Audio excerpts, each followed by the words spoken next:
Dr. Eric Kelly III and a host of phenomenal speakers from all around the globe for this 7-day virtual event that you don't want to miss.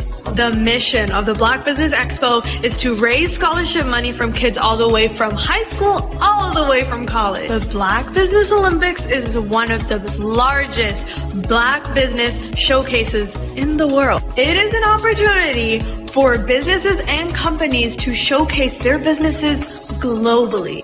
We are going to be giving away laptops up to $5,000 away to students. Again, I'm Olivia Appleberry, the founder of 2 Cents Finance and one of the speakers for the expo. I am so excited to see you there. For more info, go to www.blackbusinessexpousa.com or call 919-308-9090 and hope to see you there. I am Black Business. From the moment I wake until the time I sleep. Yes, I am Black Business. I am Black Business. Tell me, are you Black Business? I am Black Business. Do you support Black businesses? Listen, I support Black business because I am Black Business. Black Business Expo, one of the largest business showcases in the history of Black business in the world. The world! Sign up today at www.blackbusinessexpousa.com or call 919-308-9090. I am Black Business. I am Black Business.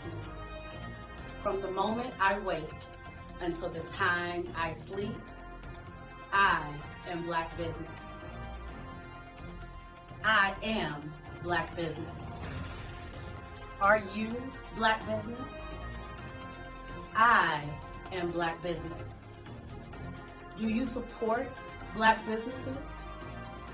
I support Black business because I am Black Business. Black Business Expo, one of the largest business showcases in the history of Black America in North Carolina. Join Dr. Eric Kelly III and a host of phenomenal speakers from all around the globe for this 7-day virtual event that you don't want to miss. The mission of the Black Business Expo is to raise scholarship money from kids all the way from high school all the way from college. The Black Business Olympics is one of the largest Black business showcases in the world. It is an opportunity for businesses and companies to showcase their businesses globally. We are going to be giving away laptops up to $5,000 away to students. Again, I'm Olivia Appleberry, the founder of 2 Cents Finance and one of the speakers for the expo. I am so excited to see you there. For more info, go to www.blackbusinessexpousa.com or call 919-308-9090 and hope to see you there. I am Black Business. From the moment I wake until the time I sleep. Yes, I am Black Business. I am Black Business. Tell me, are you Black Business? Black Business Expo, one of the largest business showcases in the history of Black business in the world.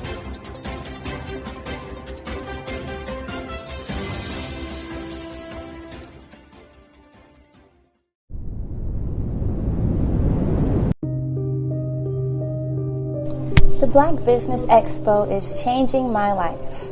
This year, they are giving away laptops and even $5,000 in cash to students just like me.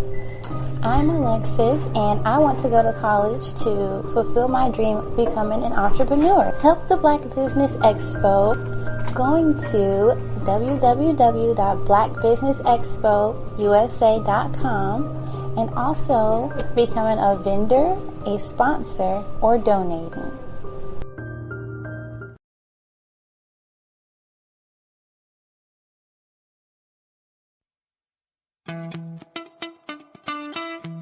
How many times have you been asked to help someone you didn't even know, a student, a business entrepreneur, or did you ever even ask, where did they end up?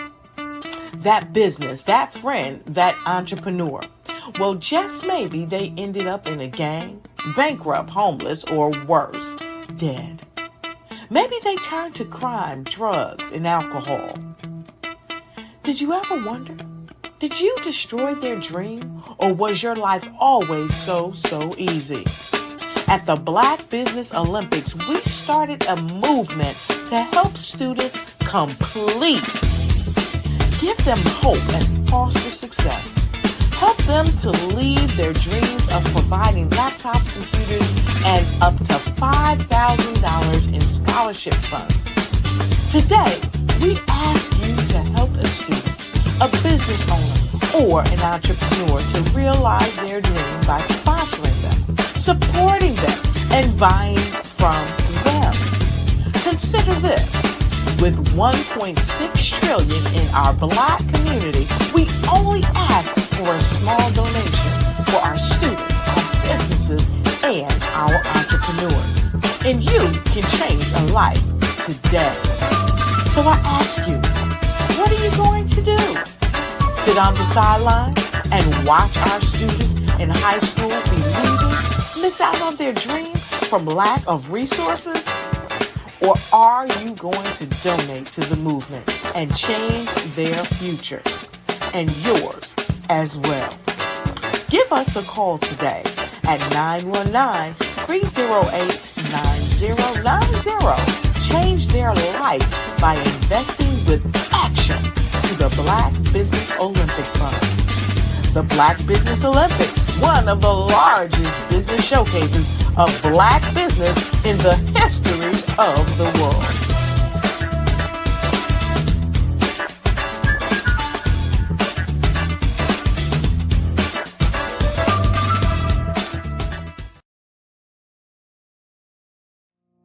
Did you know that approximately 333.34 million businesses exist today, according to a report from 2021?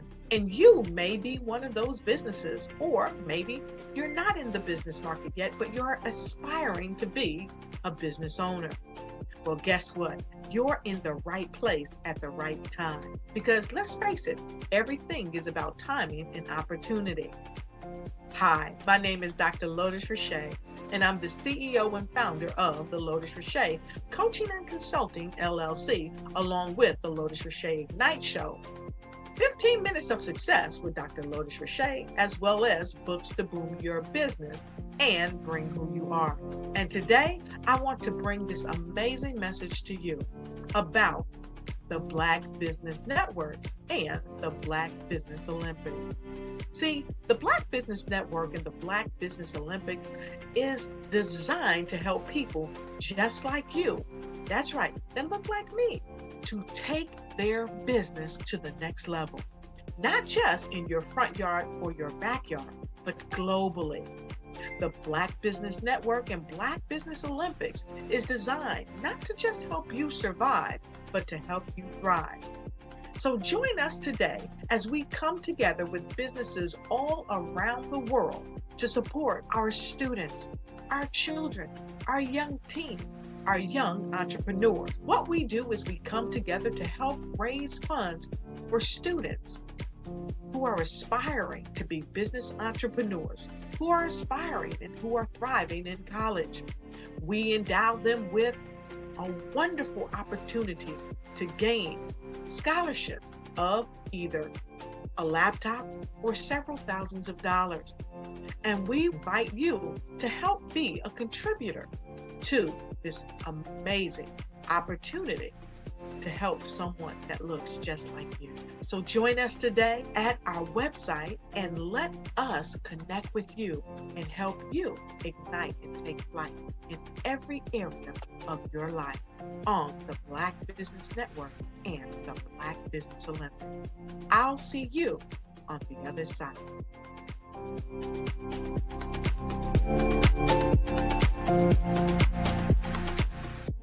I was born in a little village on the island of Haiti. Many deadly diseases pounded me. It is as if they were on a mission to end my existence on this earth. I refused to give up.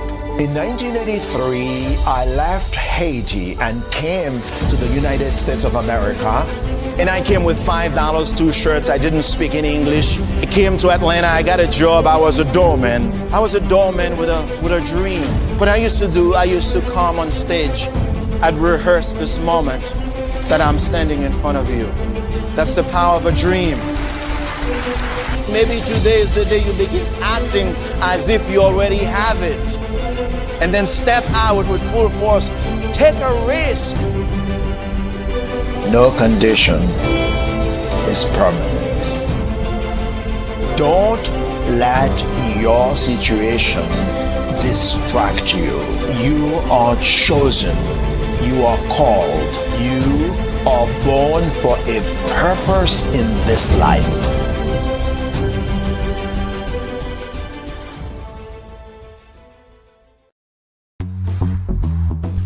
Attention all entrepreneurs and companies. Are you looking for reliable and efficient virtual assistants and back office support to help you manage your business tasks? Look no further than Superwoman Business Services. Our team of virtual assistants provides a full range of administrative support services, including operations management, social media marketing, and much more. We also offer website design services to help you create a professional online presence that reflects your unique brand. In addition to administrative support and website design, we offer business development and structuring services to help you grow your business and achieve your goals. We'll work closely with you to identify areas of improvement and develop a customized plan to help you reach your full potential. At Superwoman Business Services, we understand that running a business can be overwhelming and time-consuming. That's why we're here to help you fly high and achieve success. Our virtual assistants are highly skilled, experienced, and dedicated to providing you with the support you need to thrive. Come fly with us and take your business to new heights. Let us help you become the superhero entrepreneur you are meant to be.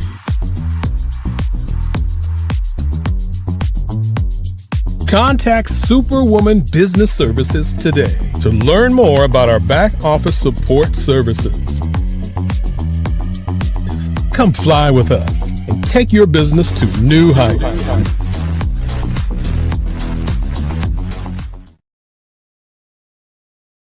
I'd like you to imagine with me, if you will, opening an app where you can collaborate with like-minded individuals from around the world, get inspiration and in-app tools to launch and grow your business, as well as share your knowledge and earn compensation, all in one app. Well, the name of that app is Truso, short for Truly Social. Hi, I'm Matthew Newman, the founder and CEO of Truso, a new concept in social media. Truso is designed from the ground up to be a platform that's both social and empowering for all its users. How exactly do we do that? I'm glad you asked. First, Truso brings the world together via video. Psychologists assert that video provides a significantly more effective connection than audio only. When you enter a community on Truso, you're face-to-face. Second, on Truso, you don't have to have 1 million followers to monetize. Our business model allows all hosts and moderators to monetize, no matter the size of your following, by 1, producing fee-based content, and 2, inviting others to join the platform as subscribers. Even more, Truso has an in-app resource library with over 100 free resources, forms, and documents to help you build your brand and grow your business. Third, Truso is inclusive. The deaf and hard of hearing communities make up 360 million people worldwide. Unlike audio-only apps, Truso embraces this community, providing a networking platform that allows them to participate via video and closed caption. We even have a deaf and hard of hearing foundation in the works as well. Fourth, Trousseau is both social and safe. We refer to Trousseau as a virtual extension of the beauty shop, barbershop, and brainchild of the community. A place where there's laughter, along with wisdom, growth-oriented conversation, and genuine connections in a safe space. Trousseau even has proprietary security to ensure we maintain a safe environment for everyone. Where are we at now? Trousseau is live, y'all. We've launched in beta and we're acquiring users daily. We have an incredible development and marketing team, plus amazing celebrity influencers at the table, helping us spread the word around the globe, beginning within the African diaspora and beyond by creating a safe space for growth, connection, and collaboration. We're truly excited about Trousseau. We've created something special for which there is a global market. And we invite you to embark on this journey with us as a shareholder. The future for Trousseau is truly bright. Join us and let's go there together.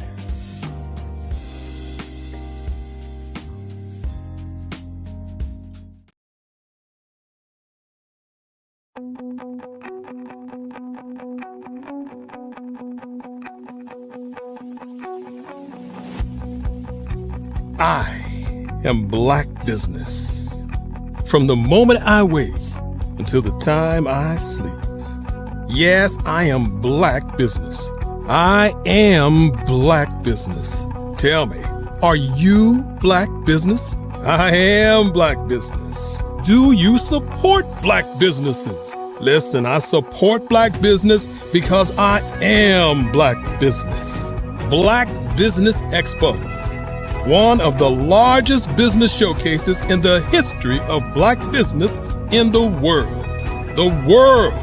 Sign up today at www.blackbusinessexpousa.com or call 919-308-9090. I am Black Business.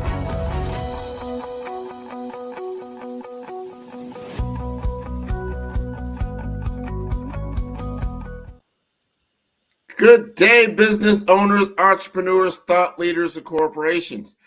Welcome to the Black Business Network. My name is Grant McGaugh, CEO of 5-Star BDM and host of the award-winning Follow the Brand podcast and TV series. And I am your business moderator for this day on the Black Business Network. The Black Business Network is a 24-hour business network showcasing Black businesses, business owners, entrepreneurs, and thought leaders worldwide. We have speakers from North Carolina, London, Singapore, Africa, Japan, and cities all over the United States. The Black Business Network is a global community sharing its business knowledge to empower, inspire, and educate businesses about business. Please join me in welcoming Alan Thornton to the stage as the Trivera revenue leader and a dynamic force behind the renowned 40-acre conference. Alan exemplifies visionary leadership in creating wealth and opportunity worldwide. A Wharton executive education alumnus based in Houston, Texas, Alan has been recognized in Houston Business Journal's prestigious 40 Under 40 for his exceptional contributions to business and community. His unwavering commitment is evident in his diverse expertise, ranging from commercial real estate to brand marketing, and his innovative approach in leveraging technology like blockchain and enterprise software. Alan is not just transforming business landscapes, he's forging pathways for minority communities, aiming to bridge wealth gaps and foster economic empowerment.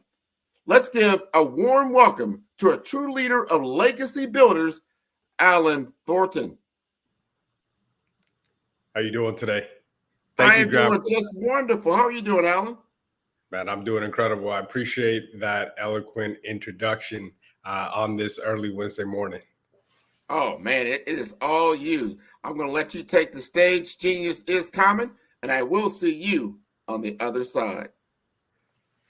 How's everybody doing today? I'm glad we had an opportunity to spend some time together this morning. So what I want to go over is legacy, right? This is Financial Literacy Month, and a lot of times we are taught different things and different principles. So what I want to do is go over some principles that I learned, because a lot of times we don't need to be taught, we just need to be reminded. And this last March, a couple weeks ago, I had the honor and pleasure of taking a drive with my 9-year-old daughter all the way from Houston, Texas. We took a road trip to Hollywood, California. So I want to go over 3 things that trip taught me, because there's nothing like a teacher being a teacher, because then they get taught. So I want to go over that and really tie things into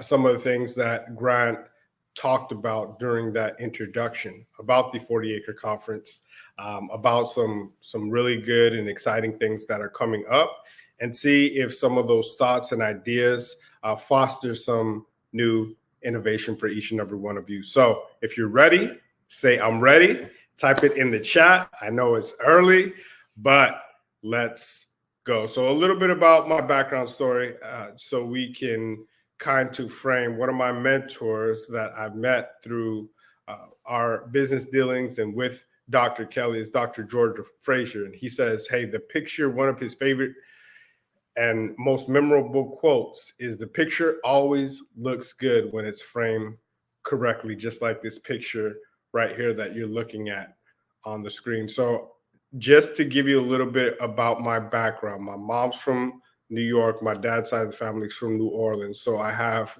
the best of both hustles. And when you look at that background and you hear my voice, you're like, where is he from? That's where that mix and kind of sounds like an island accent, or you don't have to ask me if I'm from the Caribbean, right? We're all from Africa, and we made a few stops in between. So that's where the accent comes from. So I am Black and Creole, so we can get that off of the table. Even more than that, and more into my background. When I grew up in West Texas.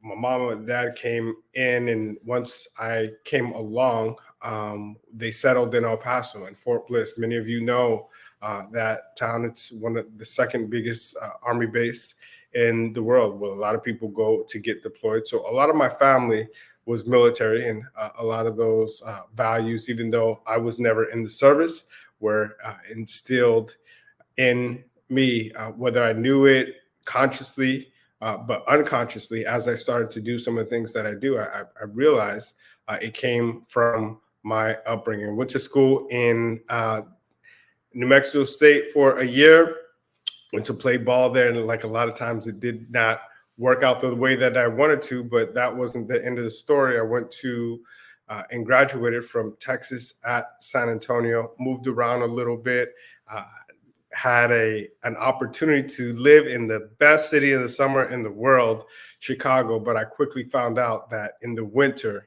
was not where I wanted to be. So I moved back. I moved to Texas, settled in Houston, where I've been the last 14 years. Have a beautiful 9-year-old daughter, and have had some excellent dealings in Houston. It's the most diverse city in the U.S., which is excellent. And I love all of the different foods and the cultures there. But let's segue to talk about this road trip. A few of the things that I learned is, hey, you want to make more money than you spend, right? Sounds like an easy principle to learn. But I remember as we were going down this road trip, and every single stop that we did, it was actually a 46-hour road trip. Took 13 hours and drove and stopped to see my family in Fort Bliss. And I remember every single gas station we would stop at. My daughter was asked, hey, can I get this? Can I get this? And about a month before that, I went to the market. So last year, I took a trip to, and it's going to be an annual trip to Africa. And when I went to Africa, I bought a bunch of different necklaces and goods and things from the market in Africa. And I gave this big chest to my daughter. And I said, look, this chest is now yours. And anytime daddy has a pop-up, you are going to have a pop-up. And I'm actually going to give you this product, but you are going to sell it and you're going to make money. So she is an absolute killer. You will not get by her without buying something. And if you don't want to buy something, she's going to ask you to be a part of the community and make a donation. Takes Cash App cards. It's phenomenal to see. But needless to say, all of that money that she earned, right? One is figure out a way to earn some money. The second is make more money than you spend. And these sounds like elementary principles, but somewhere in what we do, we start to get lost in, right, all of the fun, the material things, the things that maybe in a trap that other people may have that you want. So you go buy things that you don't need. And I started to learn this because in talking to my daughter at every single gas station, Daddy, can I have this? Can I have this? Can I do this? And I let her know, hey, some of that money that you made, bring it on the trip. I had a speaking engagement right before spring break, and she recorded it. And it was an incredible engagement. I was on with a couple of NFL players and a CEO of a company that's about to go public. So it was a phenomenal panel. She recorded it. And, for that effort, she made about $100, which is a really good gig. Now, she took some of that money and I said, Daddy, do I need to bring my own money? Before it was like, Daddy, why don't you pay for it? Now it's like, hey, I will help you produce your own money. So remember where that money came from. So when we go, I will continue to help you produce money. So the question is no longer, hey, Daddy, can you pay for this? It's, hey, Daddy, how much of my money should I bring? Which is an incredible paradigm shift when you get people in the realm of producing, which is a very fruitful concept. So all these different gas stations that we went to, she would say, can I have this? Can I have this? And it's very different when you are spending your own money, right? Things are different. So the second principle, one, make more money than you spend. Number two is understand things are very different when you're spending your own money. So I spent about 12 years in the corporate world, right? On and off in different stints, and still do some consulting and have clients that are Fortune 500 companies selling enterprise software. But things were very different, right? When I had an expense account and, we could buy whatever we want. We could go on, $300, $400, $500 lunches, right? Just because, take clients out. But that is very different as an entrepreneur, right? You may not need to go to Mastro's Steakhouse for lunch. You may start to understand that minimum effective dose that you can have a great lunch and still really understand and get to the goal that you want to get to without breaking the bank, because it's your money. And once you understand that and step out on your own and start to really track that, which it sounds elementary, but these are some of these things that I kind of retaught myself in just a simple trip with my daughter. And those were very reinvigorating lessons to learn. It's like, hey, you tell your daughter this, but hey, are you preaching this? Are you actually doing this? Are you keeping track of all these things? And you almost put you back on track, right? Because if there's any, like my daughter, she looks just like me, right? She looks like a little light-skinned version of me with more hair. So looking at her really helps me remind myself to be on the track and the trajectory that I actually want to be, even if it's at that moment, right? Because you're always in this game that we call life, making constant corrections to get to the destination that you want to ultimately arrive at. So I learned that, retaught myself that principle. And the last thing was, hey, we go to, I remember we stopped in this small place, and it was in I think it was right outside of Alamogordo. It was in New Mexico, in the middle of nowhere. I think it was Hatch, New Mexico, because there was the Chili's there, right? And always be ready to showcase and share your story, share your product, share with what you have, because you never know who may want it. So we're in this little town in Hatch, New Mexico, and there's all these chilies, right? Hatch is the chili capital of the world. Hot chili, red chili, green chili, your chili, like whatever you want, and it's phenomenal.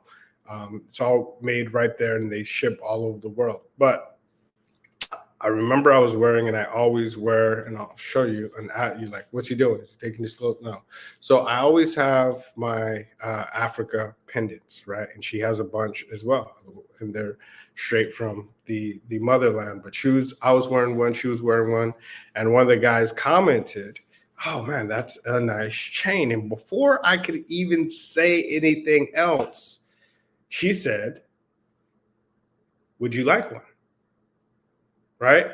She didn't lead with, I always tell her, lead with the value, lead with what they want, not with what the price is. And she said, do you want one? He said, absolutely. She said, funny enough, I may have, and I also, this was to the T, and I was just watching this like, whoa, right? Because she said, you know what? I may have one more. We're on a trip to Houston. And I'm sitting here like looking at a version of myself, right? Because you talk about urgency, you talk about scarcity, you talk about getting people what they want because it's valuable and not because of the price. And I'm just sitting back, and she said, I may have one more. Is this were you serious? Do you really like? He's like, yeah. No, I want one. And then she did something, and I was like, she's 9 years old, right? And she's seen me in different places do these things. Didn't even ask the price. So she ringed up, she was going to get this candy and everything else. And before we rung up, he told us what the price was. I don't know, it was maybe $50 or something like that. And she said, okay, well, here's what we can do. Only give me 10 and this product. So what did she really create? Right, I'll give you this necklace. I'll tell you what. Here's what I'll do. Just give me $10 and we'll call it even. Now, on the surface, he had probably never seen something like that. He's in a small city, Hatch, New Mexico, and the value that created, I was like, right? $60 was what that sale was worth, right? Because the product and the chilies and everything was probably $50. She said, just give me 10. So in his mind, right, he was only coming out $10 because that product probably cost him a subset of that. But the value that was created, right, $60, and she got the product for free. So she got all this product. She had got that Africa product for me because I donated it to her as her dad, and she just put $10 in her pocket. I was like, the trip could have ended right there, right? Because once I saw that, I was like, man, that I'd never, besides the fact that I remember when she first came out and watching her when she was born, and looking at her the first time, I've seen her win competition. I've seen her win medals, but that was one of the greatest moments of my life as a father, to see that transaction happen. And it was just smooth as butter. So I say all that to say, those three different tips. Find a way to generate income with what you have. Make more money than you actually spend. And the biggest thing is find a way to create value. And those are all things that I learned on a spring break trip with my little girl. So here's a bonus. This is a fourth one. And I'm going to talk about creating value. And I've had the honor and pleasure, as you heard Mr. Grant talk about, you heard him talk about the 40-acre conference. And this is something that was near and dear a few years ago when everything happened during COVID and we were forced to sit down and watch things unfold in front of us. And George Floyd died, right? There was a lot going on, but everybody was watching because there was nothing else to do, right?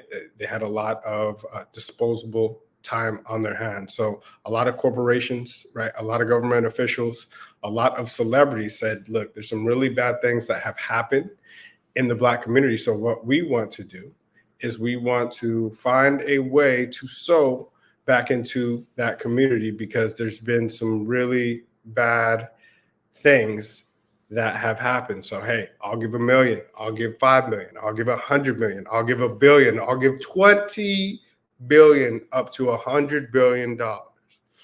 And when we were sitting back and watching all of this unfold, I could not help but think, unfortunately, these great aspirations are never going to come to fruition, right? I've seen this episode before. Math is my best subject. History is what I enjoy the most. And it brought back flashbacks of, even though I was not there, I have read a lot on 40 Acres and a Mule. And 40 Acres and a Mule, for those of you that don't know, was a promise that was made to the Black community that was never kept back in 1865. Now, 2 years before that, the slaves were actually free in 1863, but it didn't get to Texas, close to where I live in Galveston, until 1865. That's why we celebrate Juneteenth. Now, during that time, once that happened, there was a period of time that the Union Army got together with a bunch of pastors and a great idea and a bunch of landowners and said, look, we are going to take and get a bunch of this land. And what we are going to do is give every single freedman and woman, right, 40 acres and a mule, which was a great deed for all of these people that had built up our country to that point. And some of the same language was happening at that time. Hey, I'll give $1 million. I'll give 20 million. I'll give it, right? Same back then it was land. I'll give an acre. I'll give all of this land. And ultimately, when the new president came in, when Andrew Johnson came in, pretty much reversed that. And hearing some of the same language within a few years, right? Oh, well, have you given the land out? Well, you know, it's a 1-year commitment. Well, it's a 3-year commitment. What? It's a 10-year commitment. And it ultimately got swept under the rug, never to be seen again. And it's one of those things that gets swept under the rug, but actually was something that was promised. And I said, you know, this is going to happen again. If people aren't held accountable and showcased for actually making these promises and being able to showcase and track these things. And what I saw is, look, I'm just a guy, right? And nobody else is stepping up to make this happen. So I don't know how we're going to do it, but we're going to put together some government officials, some celebrities, some influencers, some people of influence, and call it the 40-acre conference. Bring them all in one place and showcase all the great things that they are doing for 2, maybe 3 reasons, right? One is to help that next generation be what they see so they can create legacy, and we can have these things recreated, the good thoughts, behaviors, the things that create and produce great things in our nation. We want to pour gasoline on that, because a lot of times, like where I grew up, there was not a lot of opportunity, and you can go left or right real quick. And if there is no vision, right, people ultimately perish. That's why we have the largest school to prison pipeline in our community. Most of the people that are in jail are African American, right, because of their environment. But if they're shown something at a young age that they can rise above their current circumstance, we can really decrease that gap very quickly, expeditiously. So one of the things I want to do is be able to connect with people, because I didn't have a following. I still don't have a huge following, but I know how to connect with people. And at first it sounded crazy. People said, and all of this is the bonus of creating value. I'm going to cut off here in a minute, but just showing you how value can be created out of an idea, and people will sow into that idea. We had a bunch of different people. And I remember going to the Centennial of Black Wall Street about 3 years ago in 2021, around the same time. And during that time, I met 4 guys. I met Big Mike coming in. I met Rashad Troy and a gentleman named Hill Harper. And they were in a small place in Tulsa, Oklahoma, talking about financial literacy, just like we are right now, on the Centennial of Black Wall Street. So this was May 30th to June 2nd, 2021. And during that time, these gentlemen were talking about creating a conference called InvestFest, right? And this was before InvestFest, before their found. Most of you know those gentlemen as Earn Your Leisure. Now, as they came through, now they have the largest conference in the world. Over 25,000 people flood into Atlanta every single year. And I saw that happen. 90 days later, they started their conference, right? And they executed. 90 days later, we started our conference. 6 months after that, we started the Juneteenth Hall of Fame. And we give out awards to top entrepreneurs. We're very excited because we have one of the most iconic awards. We launched it in Miami at Art Basel last year. And what we were told is, hey, this is the most iconic award since the BET Award, right? Not says I, says the people in that industry. And it's a silhouette of Martin Luther King, has over 400 years of history embedded in the award, and changing the narrative from just sports and entertainment really to entrepreneurship. And it's in the shape of a record. So it's a very, very, very iconic award. And then it has augmented reality embedded into it. So you can actually, wherever you are in the world, take a picture of it and you can see the whole wall. And we're taking it to another level this next time. So we're in that same, and I'm tying this all to a bow before I get pulled off by Dr. Kelly. But in my trip to Hollywood, and tying this back to the spring break trip, my daughter wants to be an actress. So whatever she does, whether it's gymnastics, whether it's soccer, whether it's basketball, whether it's volleyball, whatever she does, I make it a point to dive all the way in and to give her any leg up, any vision that she can be the best at. I don't care what she does, what any of my kids, I want them to be the best, and I want them to visualize and see that they can be the best. So we go all the way to Hollywood, right? We drive, and like, man, that's a lot of time. You'll never get time like that. She's 9 years old, right? Next time she'll be 11, like next spring break that we have. And I may never get 46 hours willingly in the car with my daughter again. So it was an incredible experience. Needless to say, we go to Hollywood, California. Not only did she see the stars, I asked her to, hey, take a picture by the star. I want you to visualize the star. We even went so far as to get one of those people that had the letters, had the red carpet, put her name on a star. And I said, look, we're going to take a picture with your name on the star.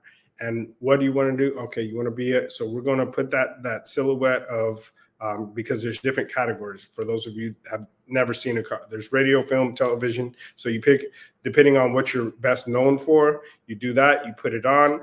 There's a special red carpet, and it's like a ceremony. So she actually did, right, the same kind of ceremony that they would do if you got your own Hollywood star. So I was looking at that and I said, we're going to take this to the next level. So I had the opportunity to work with one of the greatest artists in the world, Mr. Alexander Rockefeller, and he helped us design our MLK Award, which we are going to do. And I'm letting you know for the first time right here. So we did MLK with our signature 2 years ago. And I'll tie this all in a bow. 3 years ago, when I was in Tulsa, Oklahoma, I remember seeing Sheila Jackson Lee and letting her know, hey, we have this 40-acre thing.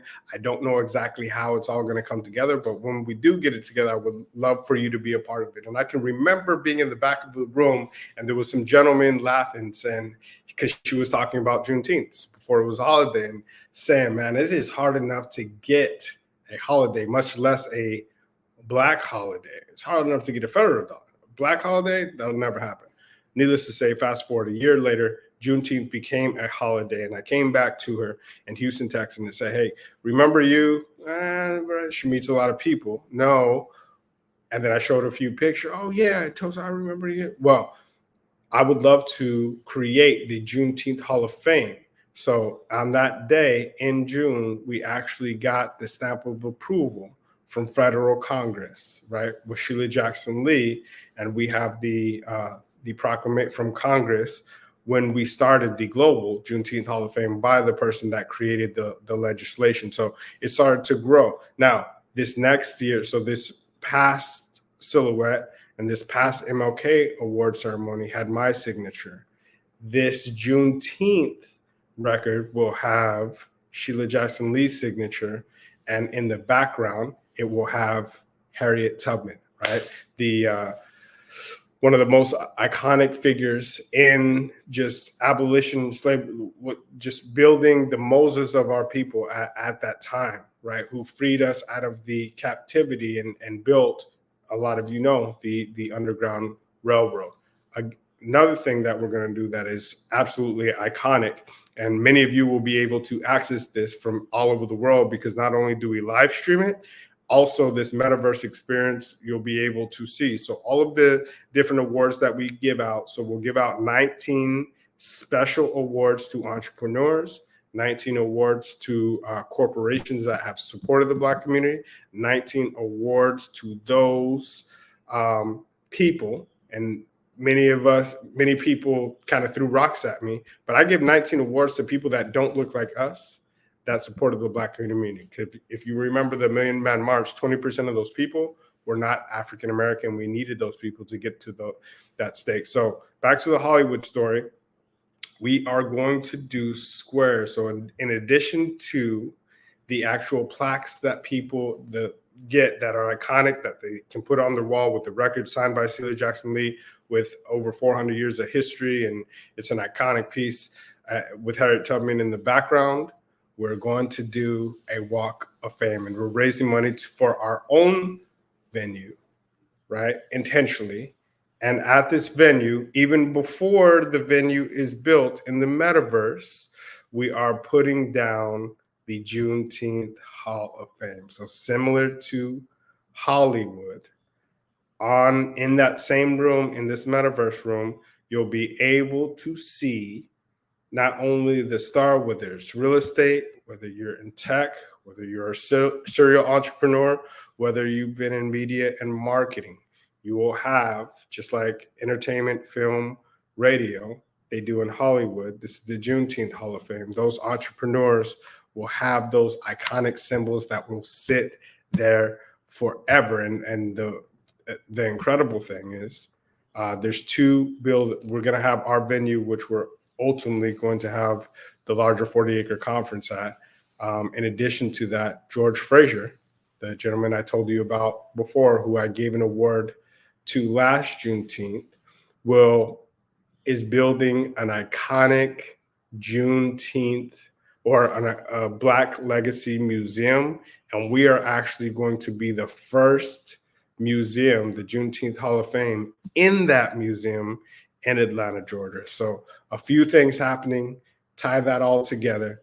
I know I've enjoyed our time together. I've told you a little bit about my spring break trip with my daughter during Financial Literacy Month, talked about finding something that you can sell to generate money, making more money than you spend, finding a way to create value, and then the biggest thing, creating value for our people. So, Grant, I thank you for having me today. This has been a phenomenal. Oh, no. You don't get off that easy. Oh. No. We got a few minutes here. He said, no, you ain't going nowhere. Not at this point. First of all, thank you for sharing today and your journey and with your daughter and everything you're talking about. So important. Understanding this whole thing around 40 acres.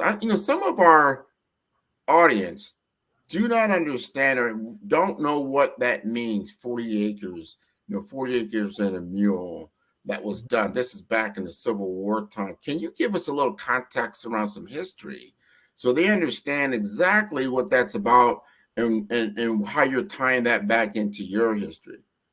Absolutely. So all of that is our history. So Black history goes back, and those that what we're seeing right now is those that don't understand history are doomed to repeat it. And history, unfortunately, tends to repeat itself. So back in 1865, slavery was abolished. It was actually abolished 2 years before that, but it didn't get to Texas until 2 years later on June 19th, 1865. And that's why we celebrate Juneteenth, right? The last place was right here in the Houston area, down in Galveston. And after that, shortly after that, they said, look, just like you hear right now in the pandemic, hey, so bad things happen to the Black community. So we want to make it right. So we want to give 40 acres and a mule. It sounded just like you hear right now. Hey, we want to give $1 million, $100 million, $1 billion. And those parallels still happen. A year later, they said, hey, where's the land? Well, we're going to roll it out over the next 2 years. You look back to 2020, 2021, 22. Well, we're going to roll it out the next few years, 3 years, 4 years, 5 years. Where's the land? Well, some of those programs we're revamping and we got to pull some things back. What are you hearing now? Hey, well, some of those diversity and inclusion, that's we're going to do away with some of those positions. And so those parallels, and ultimately 40 acres and a mule got swept in the rug. Ultimately, that $300 billion that you heard about in the pandemic of all the great things that were going to happen in the Black community is going to disappear if we don't do something about it. And I'm not saying that we have to start a riot of our nation, because that's not how the pen is mightier than the sword, right? So you got to get to the right people from a political standpoint, from an influence standpoint, and say, look, here's what you committed to. Just let's talk about this and let's figure out a plan to roll that forward. And the biggest way to do that is through awards. People like to hear their name called. So we get all these corporations in a room and give them an award and say, hey, thank you for all the great things that you've done to the Black community. And what happens is that next big corporation says, man, we committed to, let's roll out some of those things that we were going to do. Not to shame them. Let's really recognize those that are doing things, and we'll see some progress on those overall things. A lot of it's going to disappear, though, unfortunately, but we're going to get what we can. It's so important to keep telling the story. People sometimes they listen to these things. Oh, they want a handout. This is a handout. This is not a handout. This is payment for activity and intentional behavior by a group of individuals against another group of individuals that was never compensated. And if you look at other groups, like the Japanese during World War II and some other groups, they were compensated for what the government did and said, hey, you know what? We were wrong. Here's some money for what we did. Try to make this right. This was never done for the Black community for hundreds of years, and the narrative have always been like, this is a handout. No, it's not. No way in shape or form is any kind of handout. This was institutionalized racism that limited Black families from being able to be their best selves in this society, in this community. And then because it was limited, self-limited by law, this is not someone's opinion. No one's just running around here calling you names. This was the law, and this created the impoverished situation that we're in, and we're just looking for our just due because we're trying to overcome these kinds of institutions that happened in the past and now in the present, and we're trying to get our just due. Would you agree with that? 100%. Yeah, 100%. A lot of people think now I am more of the opinion of I'm going to get the perimeter, get what we can have, and it's icing on the cake if that legislation gets passed and we get because I'm not waiting for it, because there was a lot of people waiting around for their 40 acres and it didn't happen. What I'm going to do is find those people that really want to and not worry about those people that don't, and then everything else is icing on the top. I agree with that. Thank you for all that you're doing, Alan. Give us how to contact you so we can get more information about your organization. Absolutely. So you can reach us online at 40acreconference.org, 40acre Conference on all social media platforms, and that is 40ACRE Conference, CONFERNCE.org is the website, at 40acre Conference on Instagram, on all social media, our YouTube channel as well, where we are going to start and see this. And I would love to see each and every one of you there. Those of you, and Dr. Kelly will have a special live stream ticket that want to watch it. You'll get in there, it's a $1,000 ticket, but you'll get a special $19 ticket live stream if you want to watch from afar. So wonderful, wonderful, Alan. Thank you for being on the Black Business Network. Genius is coming, and I will see you on the other side. Thank you. Wonderful conversation. The Black Business Expo's mission is to raise funds for high school seniors going to college or K through 12 entrepreneurs. This expo is a fundraiser for students. You may go to blackbusinessexpousa.com to donate to the scholarship fund, or use the Cash App that is on the screen below. That's $BBXUSA. Our goal is to give laptops and up to $5,000 to 10 students. Students, you can register online at blackbusinessexpousa.com. Every dollar counts.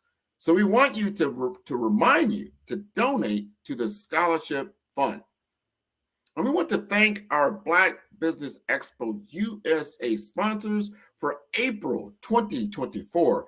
NC100, Moody Capital Partners, Suede Soul, 5-Star BDM, Lotus Rocher Coaching and Training, Carolina, Virginia's Minority Supplier Development Council, Step Management, Hello LLC, BHS and Associates, Margie McLean Foundation Incorporated, Genius is Coming, Earth Essentials, Milani Shani Global, Creative Force Studios, Executive Women Success Institute, The Quality Coaching Company, Superwoman Business Services, Lee Entertainment, Artistic App Design, Black Business Expo USA. Genius is coming, and I will see you on the other side. The Black Business Expo's mission is to raise funds for high school seniors going to college or K through 12 entrepreneurs. This expo is a fundraiser for students. Please, you may go to www.blackbusinessexpousa.com to donate to the scholarship fund, or use the Cash App at $BBXUSA. Our goal is to give laptops and up to $5,000 to 10 students. Students can register online at www.blackbusinessexpousa.com. Every dollar counts. Please donate to the Black Business Expo USA Scholarship Fund.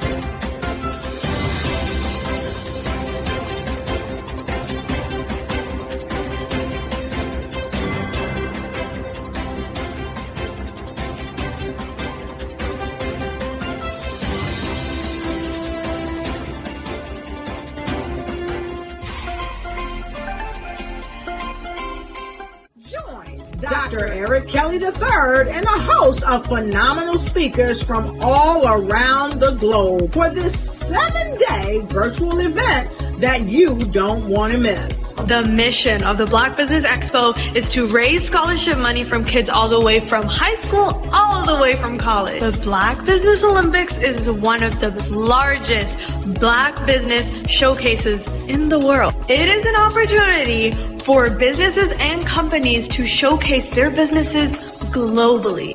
We are going to be giving away laptops up to $5,000 away to students. Again, I'm Olivia Appleberry, the founder of 2 Cents Finance and one of the speakers for the expo. I am so excited to see you there. For more info, go to www.blackbusinessexpousa.com or call 919-308-9090 and hope to see you there.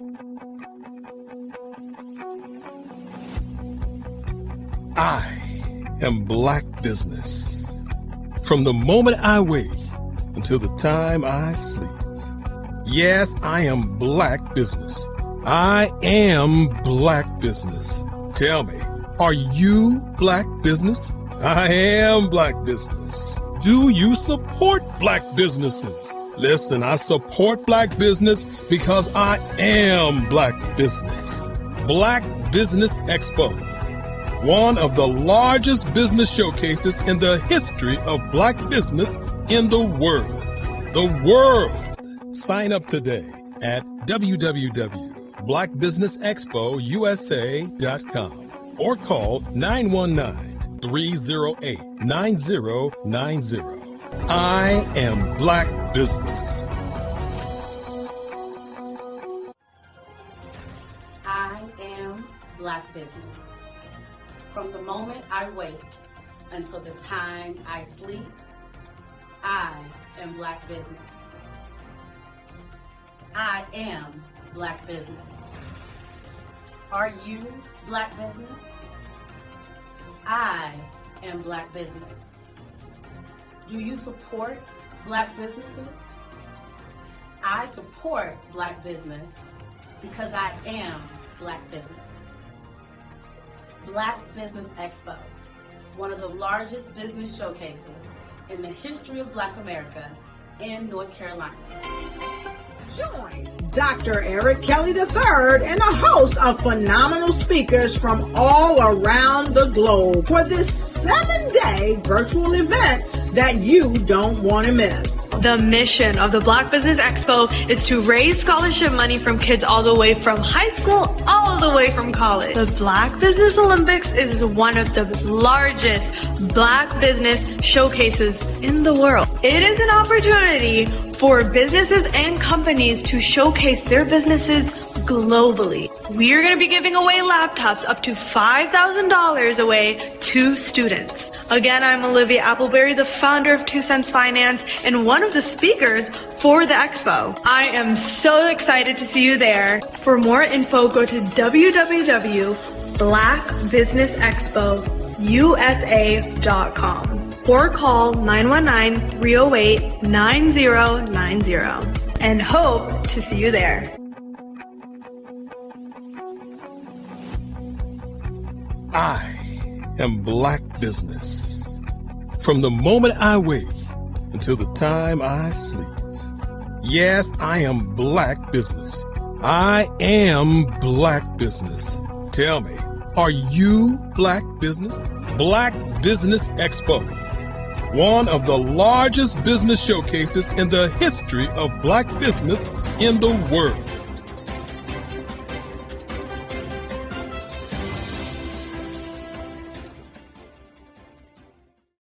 Follow the Brand TV broadcast host, Grant McGaw, as he visits with top executives and entrepreneurs to find out their secrets of success with their personal brand. Follow the Brand TV broadcast host as he focuses on brand development to build better relationships, bring value to your business, relationships, and career. You will enjoy listening to each episode that is tailored to speak to you directly. If you're looking for this type of clarity in terms of building your brand, you have tuned into the right station. Each episode will help you to shape a conversation in the 5-star BDM network of 20,000 professionals and become a springboard for your corporate engagement and business opportunities. Each guest will frame their story in the areas of personal branding, business development, career development, financial empowerment, and technology innovation. Grant McGaw explains why he is the CEO and owner of his own professional career. Grant is an accomplished business leader and entrepreneur who wants to give back to individuals to grow their personal brand strategy. Tune in as he weaves his story about new possibilities, while to you exceed expectations. If you love storytelling, this show will make for fun. Phenomenal Tanya T. Wise, who is here from the great state of Maryland. Tanya, welcome and thank you for being with us today. Can you indulge our audience a little bit and tell them just a little bit more about who you are and what it is that you do? Well, I love being able to talk to people and have a magnetic attitude, being able to just show them. So I always like to say, level up is Coach at Tanya T. Wise here. So can you tell our audience, just give them a teaser about what your presentation will be about? So my philosophy is that we should all be living our dream life. So tomorrow I'm going to talk about how you start living your dream life. What are some of the things that you thought about in your childhood that you just kind of let go and dormant? Wow. And I want to reignite that and just give you some pointers and some tips, some tools, some strategies to be able to start living your best life now. And guess what, Rhonda? And leave an inheritance for your legacy. Oh my goodness. Okay, I know that's resonating with a lot of people. I've heard that you have a dynamic coaching program. Can you tell us a little bit more about that? Absolutely. So our coaching program help people that have the lack of time, that lack strategies, and lack the confidence to go after their dream life. So we help them implement tools, we help them implement strategies, as well as give them resources so that they can live their best life now and leave that inheritance. Wow. Oh, I love that. I love the leave the inheritance part. Listen, you are dropping some major nuggets, and I know a lot of what you're saying is resonating with a lot of people, but I think we're all curious. How did you even make this transition into the speaking and coaching arena? What's the story behind this? So I started out in finance, and I realized that a lot of people don't necessarily go after their dream life because of the lack of finances or the education behind finances. But it wasn't until I lost my firstborn, my only son, that life changed for me. And where I was going after it all, living the corporate life, hit my 6-figure income and living in my dream house with my dream man, driving my dream car. I nearly lost it all when I lost my son. And so I realized it only takes one financial catastrophe that can change your entire life. That's what made me start All New Beginnings. Because no matter what's going on in life, there's a new beginning. And because of that, we develop a program called Wise Minded. My little slogan is, don't just dream it, let's live it. If they want to connect with you or work with you, what is the best ways for them to be able to do that? Well, for my social media guru, you can connect with me on every single social media platform as Tanya T. Wise. The Black Business Network and Black Business Olympics are essential platforms for Black business owners globally. They provide the tools and support you need to succeed in today's competitive marketplace. Join us today as we collaborate together with businesses from around the world to support our children, students, and young future entrepreneurs, Black businesses, and corporations. We raise funds for students going to college and young entrepreneurs who are aspiring to be business owners, and we invite you to be a contributor today. Visit the website www.blackbusinessexpousa.com to connect with and learn more about how the Black Business Network and Black Business Olympics can help you not only share your amazing business story to businesses, but also serve future generations. Hello, my name is David Jones, CEO and co-founder of the Hello LLC, where we help businesses build a culture, brand and experience, and leverage technology to pivot into Web3. Join the Black Business Network streaming live into Roku, Metaverse, STEM City, Black Multiverse Enterprises, Hulu, YouTube, iHeartRadio, Apple, Facebook, LinkedIn, Spotify, Twitch, and Google Podcasts. Tune in, turn on, and let's thrive.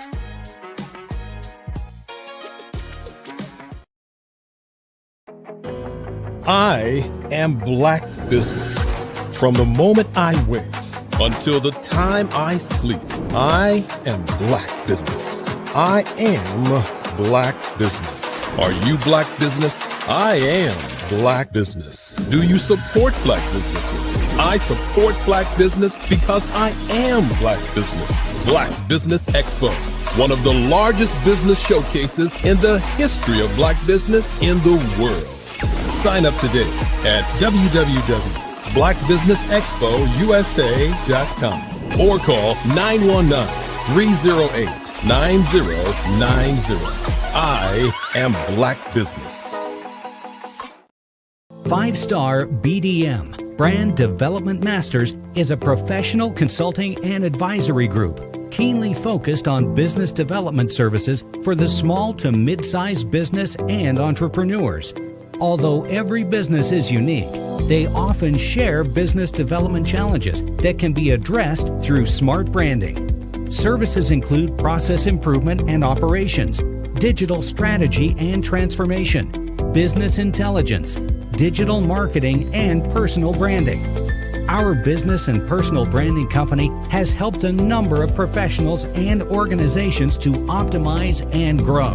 This results in more business, more opportunities, better reach, positive outcomes. Visit www.5starbdm.com today to learn more. I am a child of the Most High God. He has gifted me in ways that I could not even imagine and didn't know.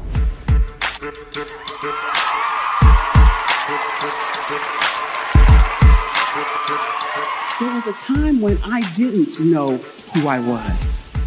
I listened to other people tell me who I should be, what I should do. I listened to people telling me that I should be a boutique owner, that I should be a construction manager, that I should be a laborer. Have you ever felt like you should do something else, be something else, go somewhere else, be wherever you wanted to be, and you felt like you were in a box? Anybody in the room? And you couldn't get out. Anybody in the room? And you kept trying to go and go and you couldn't get out. Anybody in the room? But let me tell you, you need to rock the box. Rock the box.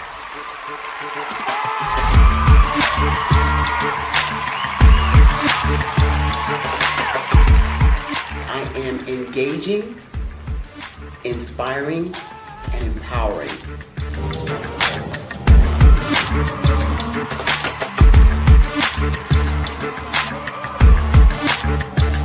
I would give you everything I know.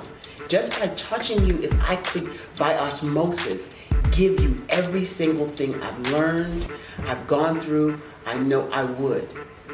We know that's not possible, but as it is possible, I love to share information with people. Some of you out there, people have told you that you can't be, you can't have, you can't do. But I will tell you, like Kingston said, you can, you must, and you will. If it's to be, it's going to be me. You got to say it. If it's to be, it's going to be. If it's to be, it's going to be. If it's to be, it's going to be.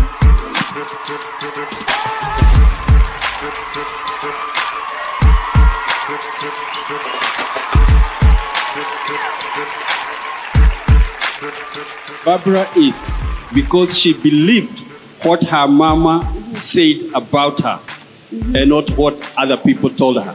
Every day you wake up, when you're in a situation, it's your choice whether it's an advantage or the disadvantage. She gained her confidence and her life, and now she is a testimony. If I can help you elevate yourself, then I feel like I'm elevating my own self as well. What you know and I know together can change the world.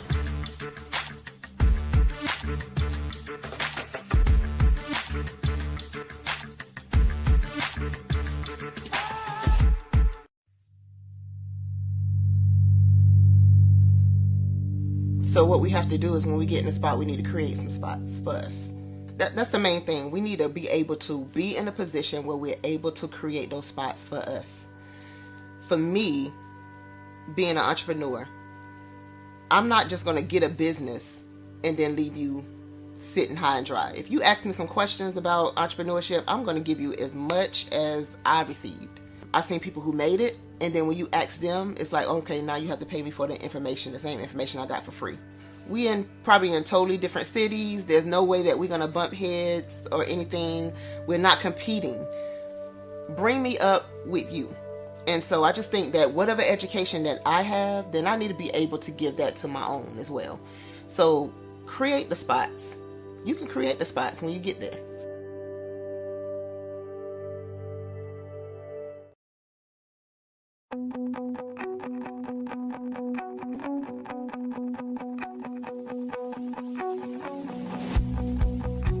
I am Black Business.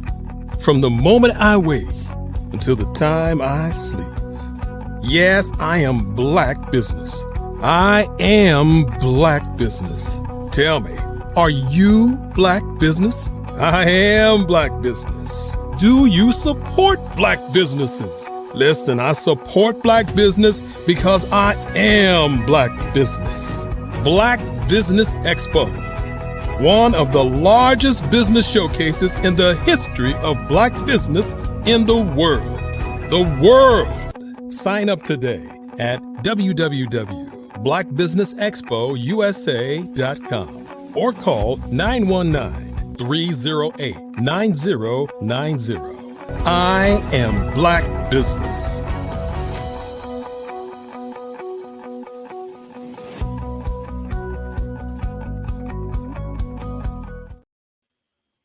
Good day, business owners, entrepreneurs, thought leaders, and corporations. Welcome to the Black Business Network. My name is Grant McGaw, CEO of 5-Star BDM and host of the award-winning Follow the Brand podcast and TV series. I'm your business moderator for this day on the Black Business Network. The Black Business Network is a 24-hour business network showcasing Black businesses, business owners, entrepreneurs, and thought leaders worldwide. We have speakers from North Carolina, London, Singapore, Africa, Japan, and cities all over the United States. The Black Business Network is a global community sharing its business knowledge to empower, inspire, and educate businesses about business. I'd like to welcome our next speaker, Dr. Barbara Wright, the visionary founder of Certified Dream Builder, is a distinguished figure in grant writing, fund development, and educational training. With over 20 years of expertise, she has become an instrumental force in securing substantial funding for a variety of entities, amassing over $150 million in grants. Her career spans influential roles such as program manager for the Housing Authority of Kansas City and grant manager for Kansas City Public Schools. Dr. Wright's innovative contributions to the field include the 1 Hour to Grant app and the 1 Hour to Funds budget scaling app, along with her acclaimed Canvas grant writing system. These tools reflect her dedication to efficiency and effectiveness in grant writing. Her educational prowess is showcased in over 30 developed courses, and their accompanying curriculums and workbooks covering essential grant-related topics. As a holder of a lifetime Missouri certification in business education, a bachelor's in business administration, a master's in education curriculum and instruction, and a PhD in religious education, Dr. Wright stands as a beacon of knowledge and inspiration. She's not just a grant writer. She is a transformational mindset motivational speaker, inspiring organizations to achieve their highest potential. Join Dr. Wright and Certified Dream Builder Incorporated on a journey to turn visionary ideas into funded realities. Let us welcome Dr. Barbara Wright. to the Black Business Network. Good morning. Good morning. How are you? I'm doing just fine. How are you doing? I am great. Great. Glad to be here. Well, I am glad you are here. Wonderful, wonderful history of work that you've put together. And thank you for sharing your knowledge today on the Black Business Network. Genius is coming, and I will see you on the other side. Thank you so much, Grant. Good morning, everybody. I am so glad to be here with you this morning. Thank him for giving you that little preface. But I tell you what, today it's just about me and you and I, however you want to put it. It's just about us. So I'm going to talk to between us this morning. And I'm going to talk about a new book that I have called The 4Ds of Discovering Your Life Purpose. And those 4Ds include discovering, designing, defining, and deploying your purpose and aspirations. That in grant writing is definitely included in that. Building your business is included in that. Building your nonprofit is also included in that. I find on many occasions when I'm talking to businesses and nonprofits that maybe they have missed a part of that purpose. And if you don't build on a solid foundation, it's sometimes difficult for you to move from where you are now to where you need to be. So I put this book together to help us in finding our purpose, finding what it is that we are to do, and then moving from there. So I'm going to give you examples of each one of those 4Ds and what you should be doing if you're really wanting to find purpose, if you're really wanting to keep that blood pressure low, get rid of the stress. Because a lot of times the reason we're stressed out and the reason that we're not finding success is that we're doing things that we shouldn't be doing. So let's dive right in and see what we can do. Okay, as far as the discovering, we're going to start there because remember, I told you there are 4 different areas that we are going to cover. So the first one is discovering your goals. And let me go back and just give you the 4 of those. Again, discovering your goals for academic, personal, or business success. The second one is designing your plan for success. The third one is defining the steps in your path to success. And then the fourth one is deploying your success, your plan for success. And if we have an opportunity, we'll even go into one of the exercises that you can do alone or you can do with a friend. It's up to you. So we're going to start with our discovering our goals. How do we discover our goals? I got 7 simple steps for you to determine what your goals may need to look like. Number 1 is use personality test tools. People have been around for thousands of years. People have been on this earth for thousands of years. And there is nothing really new under the sun. So a lot of those personality tests can tell you what your skills are. They can tell you what your skill sets are. I like to tell you that you are an asset millionaire. Every one of you that are listening to this, you are an asset millionaire. And what you say, Dr. Wright, what do you mean by that? I mean that you were born with everything that you need to succeed. If you take a look at your hands, you have a fingerprint. And there's a 1 in a million chance that someone else has the same fingerprint in you as you. There's probably not anyone else that has your fingerprint. So it's important for you as an asset millionaire to develop those assets that you have and to learn what they are. So personality tests help you with that. Number 2, look through your phone.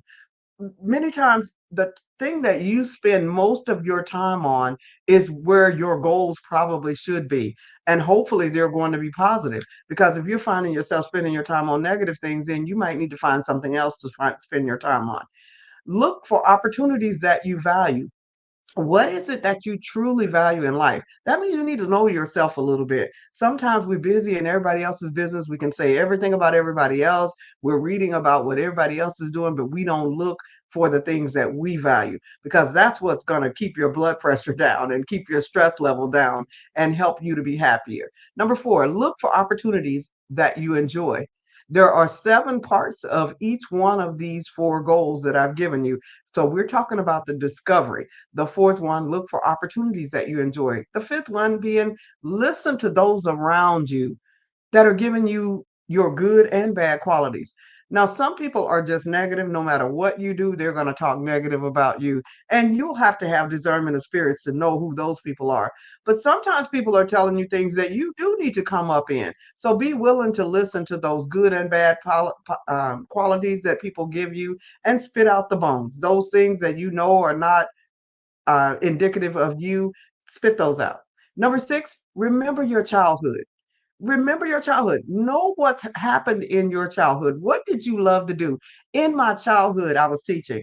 We were teaching the animals. We were burying the animals and having funerals for the animals. I mean, I was compassionate for people back then and animals. And I was teaching from knee high to a bumblebee.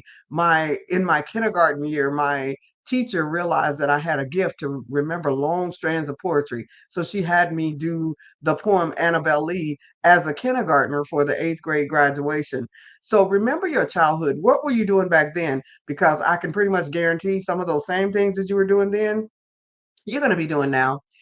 Where do you spend most of your discretionary income? That is a great way for you to discover what it is that you should be doing in life. So now we're going to move to number 2. Hopefully, you can use those 7 areas to discover what it is that you are to do. Now we want to design it. Once you discover, okay, yes, I'm an asset millionaire. I sing, I play ball, I develop things, I'm an architect, I'm this, I'm that, or the other. So you want to determine what it is that you are doing. And then you're going to design it. Okay, so how do you design it? You don't reinvent the wheel.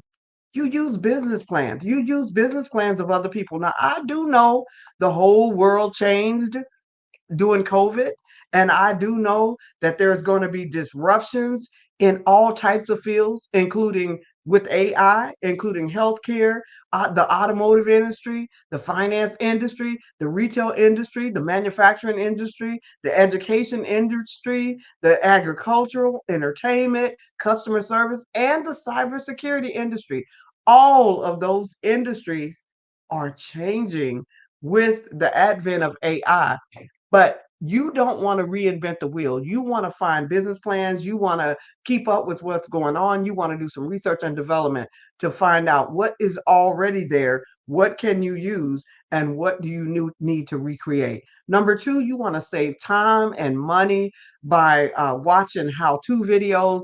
That helps a lot. If you can go to platforms like YouTube and watch how-to videos on whatever it is that you are designing. Now that you've discovered what it is that you should be doing.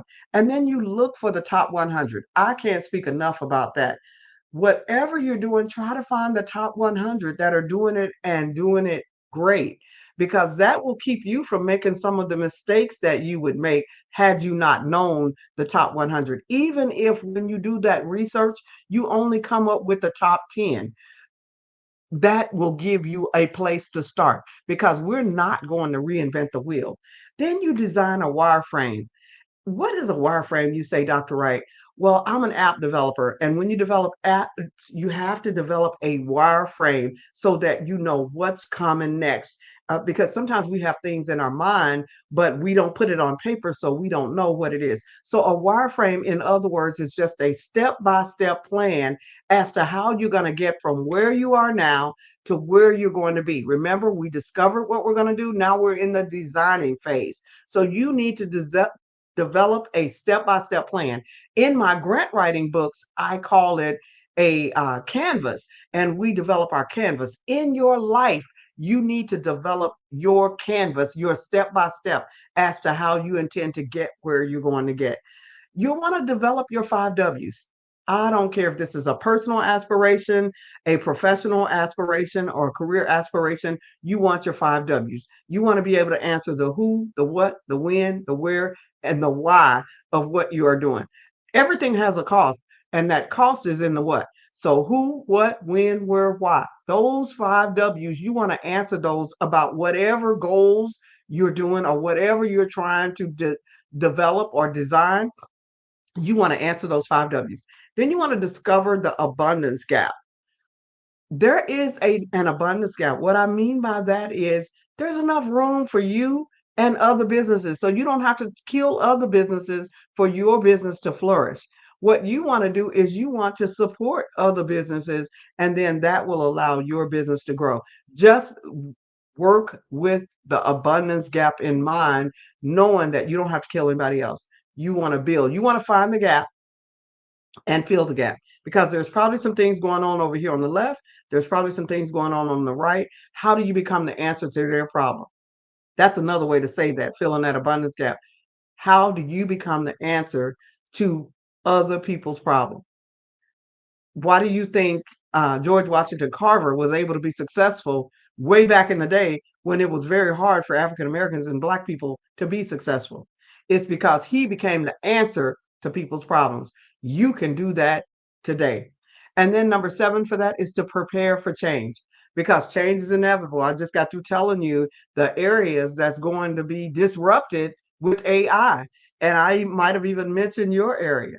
You have to prepare for change, because change is definitely inevitable right now. So we've talked about discovering, designing, and now we want to move down to defining your goals. So once you have discovered and you have designed those goals as to where you're going, then you want to define it. You want to define it. So how do you define it? There are some steps in defining it. The first thing you want to do is you want to have your mission and vision statement, whether this is a personal goal, an academic goal, or a career goal or professional goal. You want to write a mission and vision statement. Your mission statement is where you are now and what you are doing right now. And your vision statement is what you want this to look like when you become ultimately successful. That is the purpose of writing that mission and vision statement, so that you can get clear. It's very hard for you to ask people for what you need and ask people to be able to come in and help you if you don't know what your mission and vision statement is, whether this is personal, academic, or professional, whether you're starting a business or a nonprofit, or whether you're going for some college degree. You need to have a mission and vision about what your ultimate goals are. Number 2, join online and offline groups and associations with similar goals, because you want to surround yourself with like-minded individuals. Joining those online and offline groups is a great way to find those like-minded individuals. Learn your alphabet. That's number 3. What is the vocabulary associated with whatever you're doing, whether you're doing personal, academic, business and professional, nonprofit? Learn the alphabet, learn your vocabulary of whatever it is you're doing, because if you learn that vocabulary, it will help you to be able to talk with collaboratives and partners. They will enjoy talking to you because you know what you're talking about, or they feel like you know what you're talking about, you know what you're doing. Learn your numbers also. What are the costs associated with whatever it is that you're doing? What are the um, costs associated with your business? What are the costs associated with your nonprofit? What are those costs associated? There are always costs. If you decide to go back to school, there's a cost for that. If you decide to stay home with your family, there's going to be a cost for that. If you decide to start a nonprofit, there is a cost to that. There is a cost for everything. So what is that cost? That's learning your numbers. So you want to learn your alphabet and your numbers. You want to use best practices with tools and tips and techniques for your goals. What are the best practices that are already out there? That was the purpose of looking at business plans and seeing what everybody else is doing. Again, we're not reinventing the wheels. You want to use strengths and weaknesses to build partnerships. So if you have weaknesses, you remember earlier I told you in the designing phase, you want to take, in the discovery phase, you want to take personality tests. Well, once you take those tests and you learn what your strengths and weaknesses are, you want to use those strengths, but you also want to support your weaknesses by finding people to work with you that are strengthening in that area. Even listening to Warren Buffett Warren Buffett will talk he's spoken very highly of the person that he played bridge with. They didn't have a business, they were not nearly in his category, but he learned from them. He said, all of my investments mainly came from my bridge game, talking and listening to them and listening to what they were saying. And now I believe the person that taught him to play bridge is a multimillionaire herself, because she's teaching other multimillionaires and billionaires how to play bridge. So it's important for you to not only listen to those people that you think, oh, well, they've made it, they've arrived. Sometimes it's good for you to listen to a child, listen to the voice of a child. Some of the biggest amount of money that I made, I just happened to be on the plane with a kid, and he said something on the plane. And when I got to where I was going, I ran out of merchandise. I was going to an expo, ran out of merchandise, thought back on what that child had said when I was on the plane, ran and made a flyer with those things on it and some things that had come to me as I was listening to him, and was able to sell that for the rest of the expo. So, make sure that you're listening, and don't always feel like you know everything. You have strengths, but you also have weaknesses, and sometimes you can build partnerships to make up those weaknesses. Number 7, weigh the advice from people who haven't been where you're going. Sometimes people who haven't been where you're going can give you some decent advice. That's in defining your goals. And now we're going to move to the last part of this, which is deploying your goals. Sometimes we wonder, why am I not successful at business? Why was I not a successful student? Why have I not been able to just move the way I want to move? Why am I'm not successful in my ministry? Whatever it is that you're doing, you're wondering, why can't I move any further? They say that a church that gets to 250, if they don't do certain things, they're going to stay there. They will not grow past that. You're wondering, why do I get to a certain point and then it just falls apart? I can go this far and it seems to fall apart. Well, it's because sometimes we deployed before we discovered, designed, and defined. So now we're finally up to the deployment. How do you deploy those assets? Since you are an asset millionaire, as I said in the beginning, how do you deploy those assets to where you can turn your assets into cash flow? Well, number 1, you want to develop a 10-second elevator speech about your 5 W's. Remember the 5 W's that we talked about earlier. You want to develop that 10-second elevator speech, and if applicable, at what price? So design that speech, because you're going to have to convince other people to work with you. You can't do anything alone. You have to have those that are going to work with you. Number 2, you want to, if you are the beautician, do your own hair. In other words, if you are the doctor, take care of your own health. Your customers don't want you coughing all over them. When I go to the beautician, I want to know that her hair is done or his hair is done. So practice what you preach, in other words. Number 3, take advantage of free social media. I just, every Monday and Thursday, I do a free session on Clubhouse, because I know I can't serve everybody. Everybody is not my customer. I can't mentor everybody. So therefore, I give my service away on Clubhouse every Monday and Thursday. I have 25 books on fundable grant fund development topics and 25 accompanying books on grant writing. So I share one of those books each week, and then I turn around and repeat it for the rest of the year. So this right now we are on book 17, and next week we'll be on book 18. Every week we cover one of our books, and then we'll start over at book number 1 in about July, I believe it is.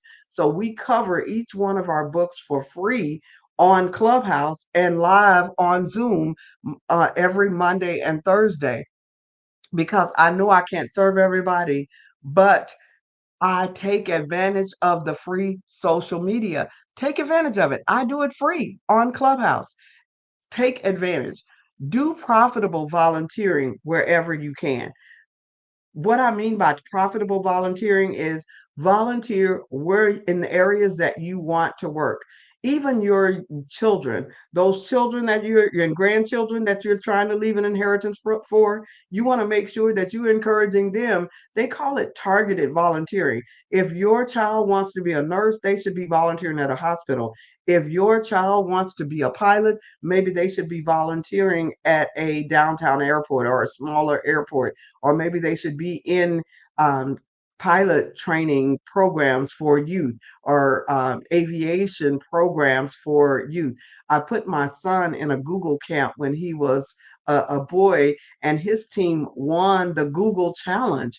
And he told me just recently, now that he's in his late 20s, Mom, I should have stuck with that. That was the bomb. Number 5, whatever you do it with excellence. I can't speak on that enough. Whatever you're doing in this life, make sure that you are doing it with excellence. And don't forget to say thank you. This is the next one. Don't forget to say thank you for those who help you, because there are always people out there who are helping you. I tell my grant writing clients, think before you bank 7 times. Think before you bank 7 times, to make sure that you let people know that you do appreciate whatever they've done for you. And you'd be surprised. I have had grant writing clients who sent out press releases or thanked before they banked, and they ended up getting additional grants because other people saw how they had posted online or in the media somewhere. We received a grant from this person for this, and we are extremely grateful. It's going to allow us to do our program. And then someone else calls them and say, hey, I've got some money that I need to give out, and I'm thinking I'd like to give you 65,000 or 200,000. Yes, my clients have had that happen. For those of you that want to come to Clubhouse, one of my clients who had that happen comes to Clubhouse all the time, so that you can kind of hear and see what I'm talking about. And then remember the word Sonder. If you don't remember any of these other strategies that I've given you, I want you to remember that word. What does the word Sonder mean? The word Sonder means that everybody that you pass by, everybody that you have passed by, have a story just like you.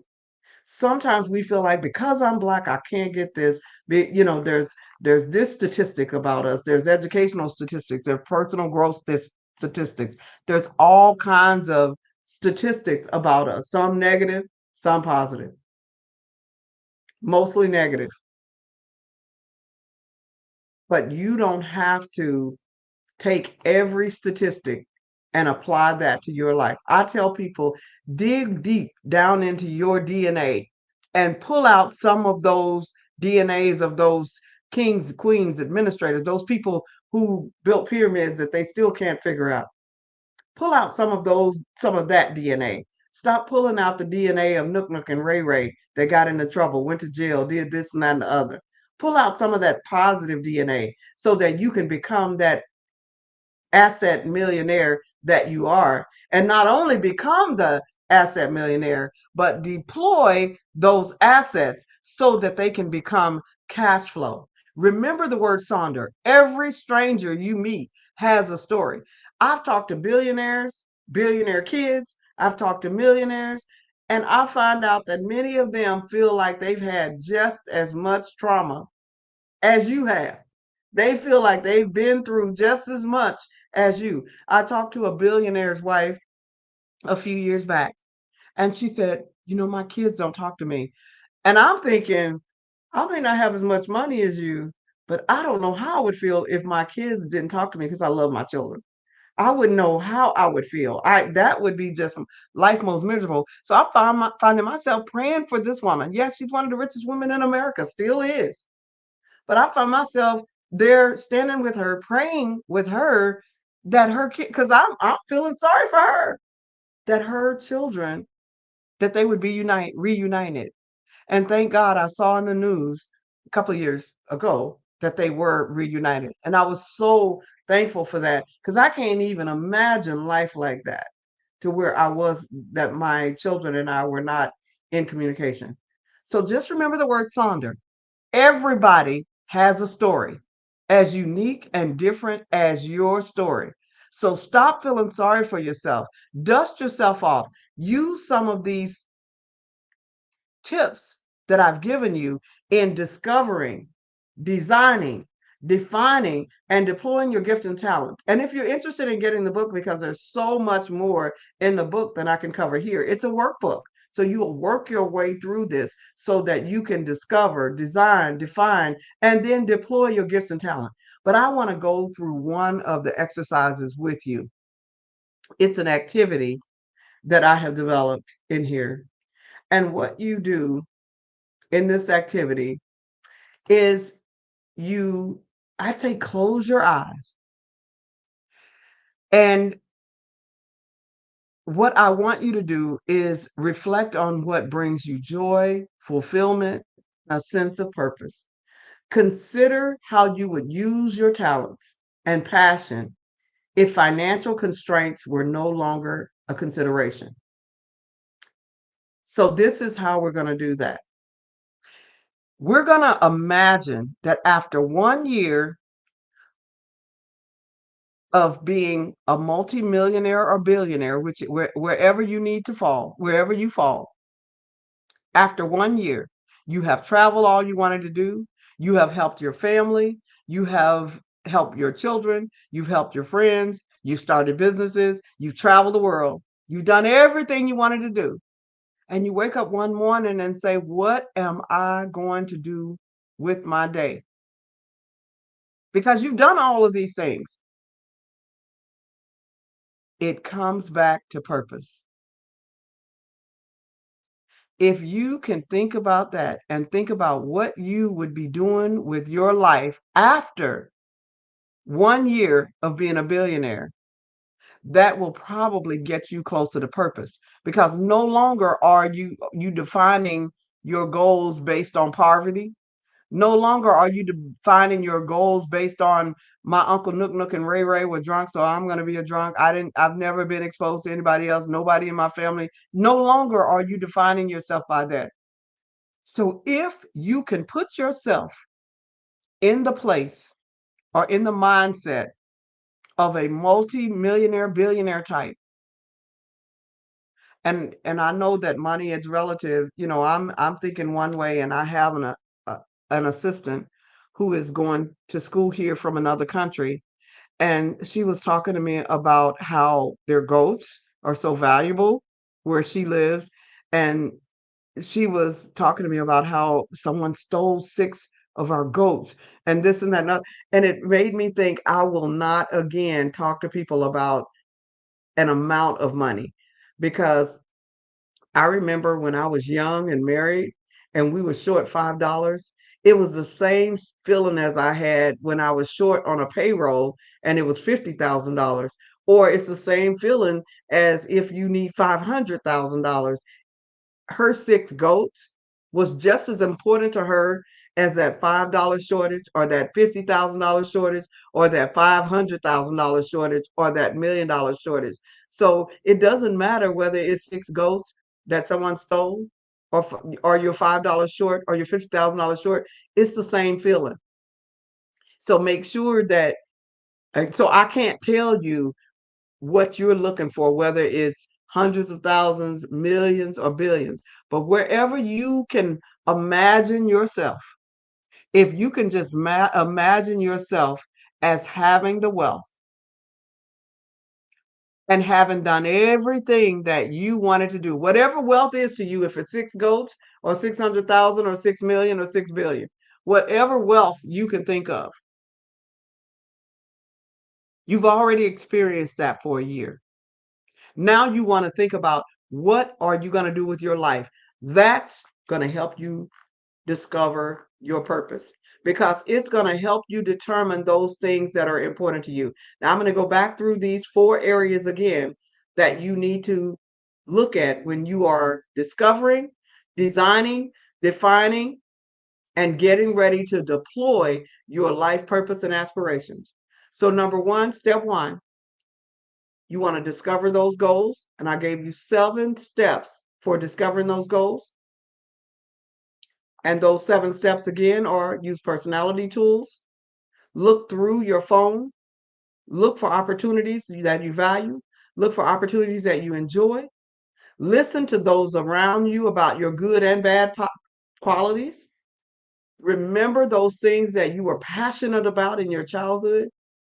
And number 7, where do you spend most of your income? The second area in designing your goals, don't reinvent the wheel. Use business plans and other information. Save time and money by watching how-to videos. Look for the top 100 in whatever goals you have in mind. Look for those that have succeeded. Number 4, design that wireframe or your logic model or your step-by-step or your implementation plan. Develop your 5 W's, the who, what, when, where, why. Discover the abundance gap. Make sure that you are filling the gap and becoming the answer for other people's problems. Number 7, prepare for change. The third area is defining your goals. Those 7 areas in defining your goals is making sure that you know your mission and vision statement. Joining online and offline groups and associations with similar goals. Learning your alphabet, which is the vocabulary of what you're doing. Learning your numbers, which is the cost associated with the vocabulary. Using best practices with tools and tips for your goals. Using strengths and weaknesses to help you build partnerships, because yes, we all have strengths and weaknesses. And then weighing the advice from people who haven't been where you're going, because sometimes they can give you tips that will help you to be successful. Deploying your gifts, as I just spoke about, developing the 10-second elevator speech about your 5 W's and at what price you will charge for that. If you are the beautician, do your own hair, practice what you preach is what that's saying. Take advantage of social media, especially the free social media. Take advantage of AI. Do profitable volunteering. Whatever you do it with excellence. Don't forget to say thanks to those that help you. This is in deploying those goals. And lastly, as I covered, remember the word sounder. So I'm hopeful that discovering the 4 Ds, which include discovering, designing, defining, and deploying your gifts and talents, will help you whether you're going back to school, whether you're starting a nonprofit organization or a for-profit organization or grant writing, whatever it is that you're doing. If you can keep these 4 Ds for discovering your life purpose in mind, I think it can support you in being successful. And don't forget to exercise, close your eyes, and begin to think about those things that you would do or you would have done for the whole year after you received all of these, your 6 goats, your millions of dollars, or your billions of dollars, whatever it is to make you feel abundantly wealthy. After you receive these things, you've got everything that you need and you've got enough to spare. And you've been successful for this 1 year and you wake up still needing that purpose and you have no financial constraints. What is it that you would do?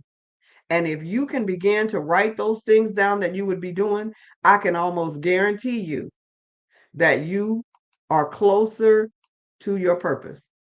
That's going to get you closer to your purpose. So hopefully our leaders are going to come back, and that's going to be it for me today. How you doing? Okay. Oh, man, I'm just sitting here listening to you, Dr. Wright. This is wonderful. Great advice for people. I like that mind shift change. You know, put yourself into the mindset, the winning mindset, but do those things. Don't just talk about it. Let's walk the walk and do what you can within the resources you have, and you start attracting that kind of reality to yourself. I love that. Thank you so much. You have been wonderful. And before we let you go, we've got the audience has to know. I know you talked about Clubhouse and some other things. What is the best way to keep in touch with you? They can find me 24/7 at CertifiedDreamBuilder.com. And on Certified Dream Builder, we do have lots of free resources, business, personal, academic, and professional resources on there. We also have what we call Pay What You Can live video events every Monday and Thursday. If you got zero, you got the 6 goats and no money, you can come. If you've got $100 to donate, you can. If you got $1 million to donate, you can come. So it's Pay What You Can. Those are Monday and Thursday. And then we also have the Clubhouse aligned session. Now, these are Monday, we teach you how to do fund development, program development, and fund development, finding the funds to support your programs. And on Thursday, we actually teach grant writing, how to write grants for the 25 fundable topics, including reentry, including domestic violence, all of those. And you can find all of that information at CertifiedDreamBuilder.com, as well as the apps that I've developed, the budget building app, the grant writing app. You can find all of those right on CertifiedDreamBuilder.com. That is wonderful. Thank you again so much for being on the Black Business Network. This is wonderful. I love you. I want you to come back and continue to share with us on your expertise. So thank you again for being on the show. You're welcome. Thank you for having me. And genius is common, and I will see you on the other side. Yes. She was wonderful. Great information. The Black Business Expo's mission is to raise funds for high school seniors going to college or K through 12 entrepreneurs. This expo is a fundraiser for students. You may go to blackbusinessexpousa.com to donate to the scholarship fund or use the Cash App that is on the screen below. That's $BBXUSA. Our goal is to give laptops and up to $5,000 to 10 students. You can register online at blackbusinessexpousa.com. Every dollar counts. So we want to remind you to donate to the scholarship fund. We would like to thank our Black Business Expo USA sponsors for April 2024.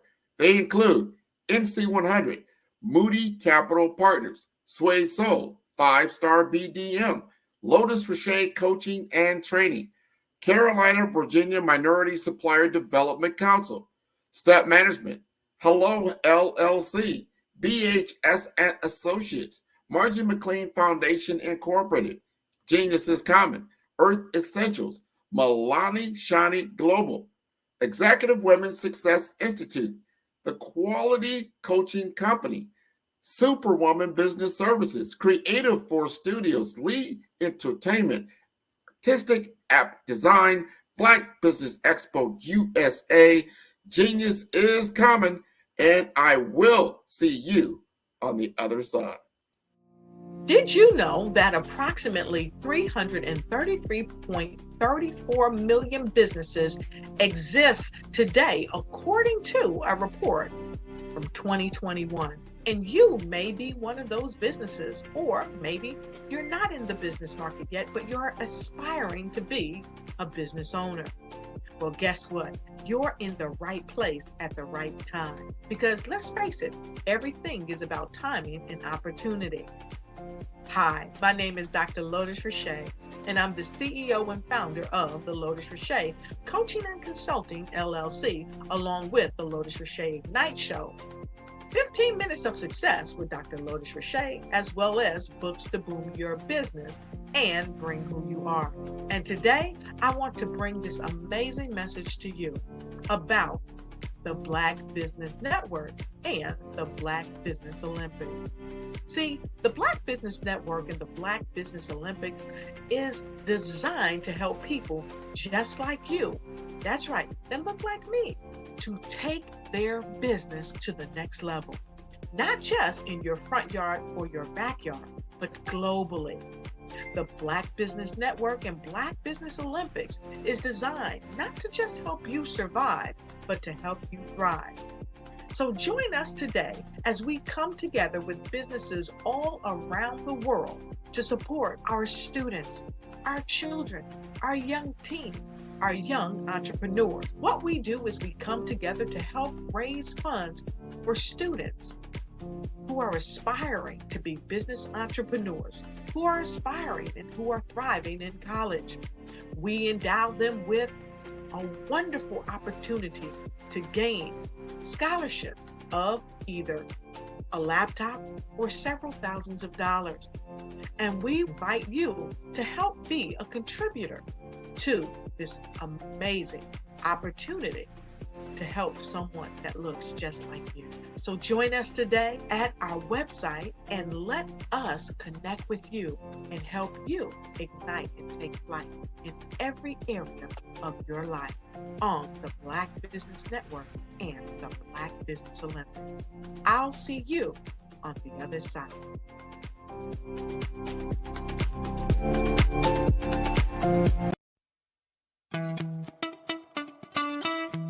How many times have you been asked to help someone you didn't even know, a student, a business entrepreneur, or did you ever even ask, where did they end up?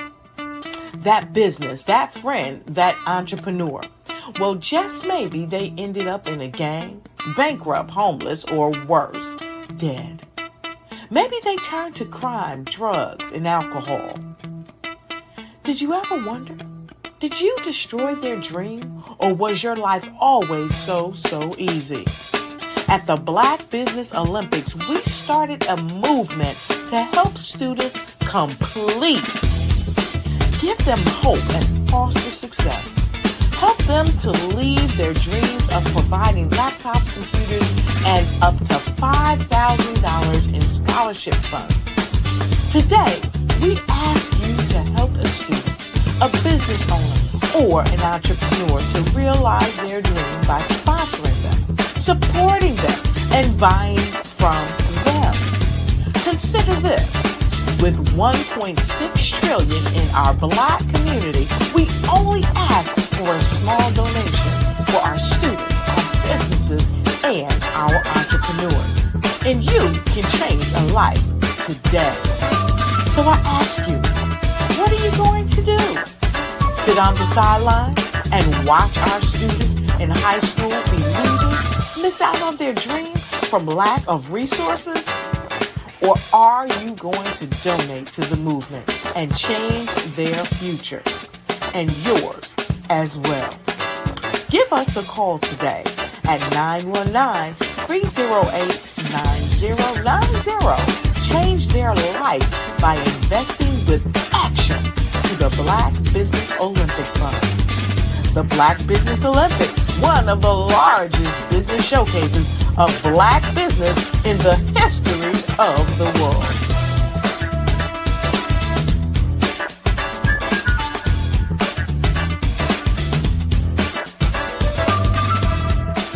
Hello, I am Dr. Eric Kelly III, the visionary strategist and founder of the Black Business Olympics.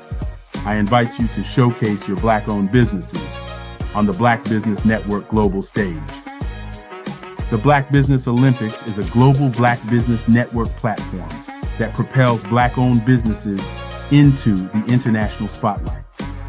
By showcasing your business on the Black Business Olympics platform, you can reach a worldwide audience of potential customers, partners, and investors. You can also establish yourself as a thought leader and expert in your field, attract lucrative partnerships, and more speaking engagements. In addition, the Black Business Olympics platform provides a valuable opportunity to connect and collaborate with like-minded entrepreneurs and business professionals from around the world. This can lead to new business opportunities, ideas, and relationships. Finally, by sharing your story and expertise on the Black Business Olympics platform, you can inspire and empower others. This is a powerful way to make a positive impact on the world and leave a lasting legacy. If you are a Black-owned business owner, I encourage you to seize the opportunity to showcase your business on the Black Business Olympics platform. It is a once-in-a-lifetime opportunity to make an indelible mark on the world. Be one of the 1,000 visionary entrepreneurs who are changing students' lives, shaping industries, and leaving an unforgettable legacy for their families. Unleash your voice on our global stage and watch your business thrive. Black Business Olympics is one of the largest Black business showcases in the history of Black business in the world. Yes, the entire world. Just give me a call today at 919-308-9090.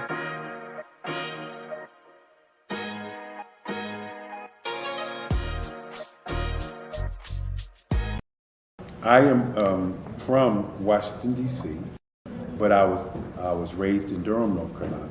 I came to Durham when I was about 5 or 6, and then I traveled back and forth to D.C. because it's where my people are from.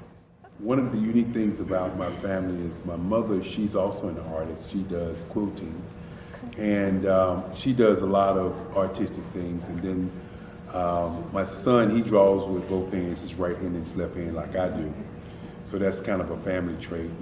And then my other son, he's a videographer, and my daughter, she works, she's a regional vice president for Sunglasses.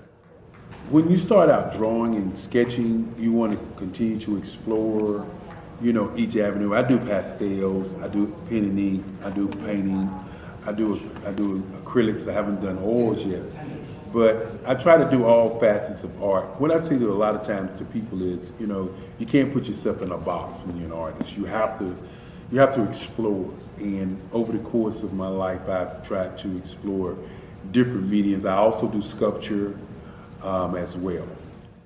I choose my subjects by the intensity that they have in their faces, or the intensity that somebody is moving, because I do more than portrait drawings. I also do I do abstract, and then I do figurative drawing also. Well, what happened in this particular show is that I started out trying to come up with something that would be a little bit different than what everybody else is doing. So I was working on a Barack Obama show, and they wanted me to do some paintings of Barack. And so what I did was, because of the deadlines, I kind of did it kind of fast. And then I realized when I was doing it fast, I enjoyed it. And so then I started doing other pieces the same way, and I started to enjoy those pieces also. And so I came up with this particular style. And it's a style of lines and colors. And what's interesting is that when I was in college, I did a show called Lines, Colors, and I talked about the boldness of the blacks, the hotness of the whites, and this is how this has come about, you know, later on in my life.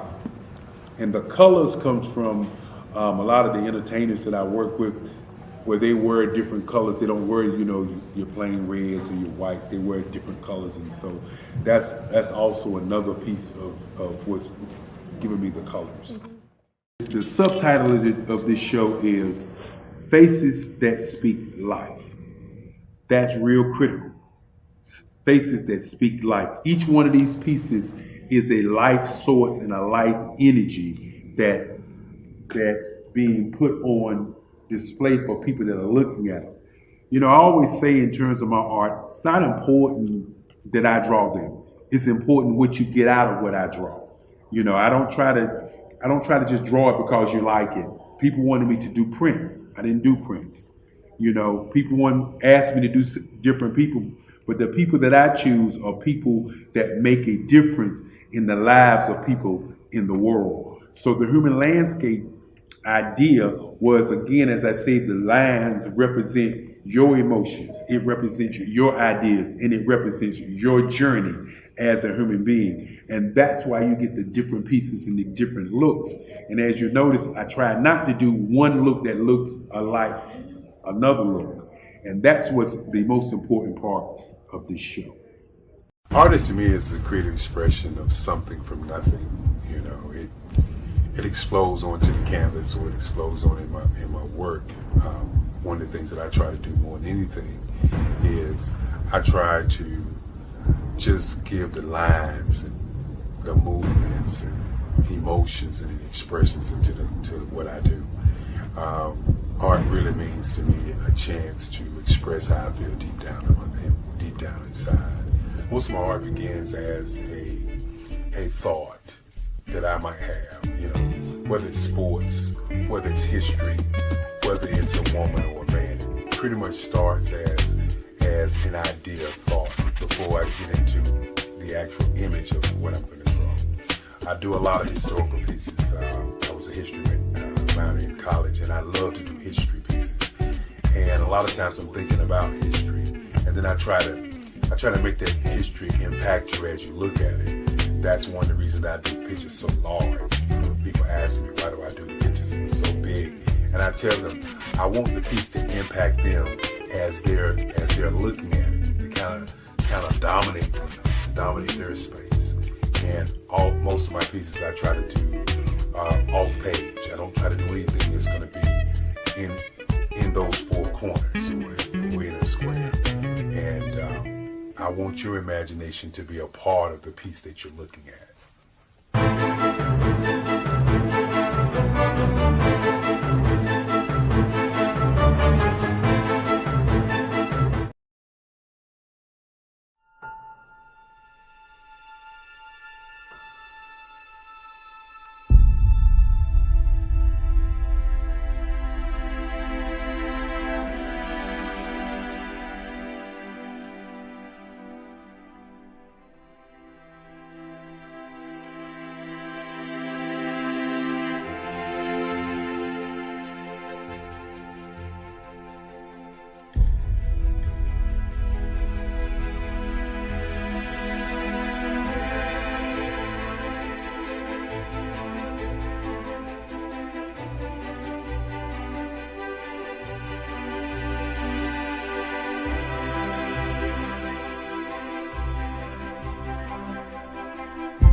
I'd like you to imagine with me, if you will, opening an app where you can collaborate with like-minded individuals from around the world, get inspiration and in-app tools to launch and grow your business, as well as share your knowledge and earn compensation, all in one app. Well, the name of that app is Truso, short for Truly Social. Hi, I'm Matthew Newman, the founder and CEO of Truso. A new concept in social media, Truso is designed from the ground up to be a platform that's both social and empowering for all its users. How exactly do we do that? I'm glad you asked. First, Truso brings the world together via video. Psychologists assert that video provides a significantly more effective connection than audio only. When you enter a community on Truso, you're face to face. Second, on Truso, you don't have to have 1 million followers to monetize. Our business model allows all hosts and moderators to monetize, no matter the size of your following, by 1, producing fee-based content, and 2, inviting others to join the platform as subscribers. Even more, Truso has an in-app resource library with over 100 free resources, forms, and documents to help you build your brand and grow your business. Third, Truso is inclusive. The deaf and hard of hearing communities make up 360 million people worldwide. Unlike audio-only apps, Truso embraces its community, providing a networking platform that allows them to participate via video and closed captioning. We even have a deaf and hard of hearing foundation in the works as well.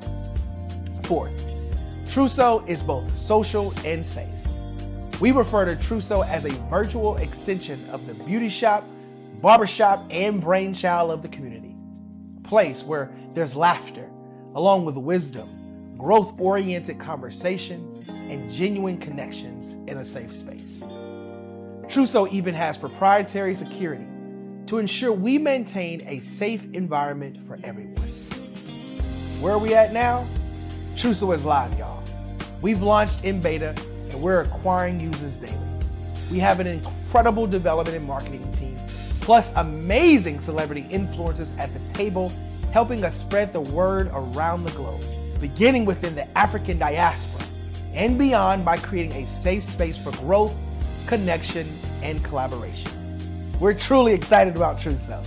We've created something special for which there is a global market. And we invite you to embark on this journey with us as a shareholder. The future for Truso is truly bright. Join us and let's go there together.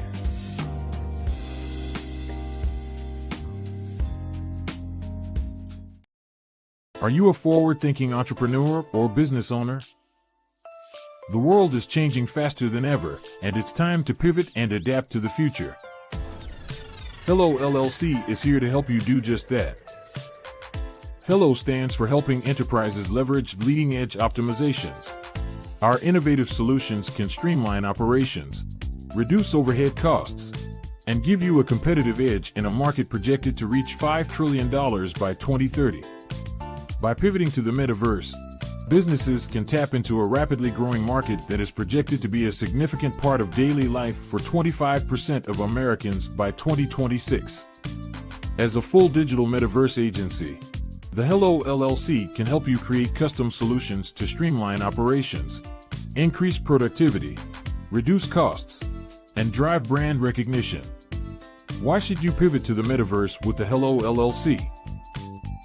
By leveraging cutting-edge technology, you can provide immersive experiences for your customers, expand your global reach, and unlock new revenue streams.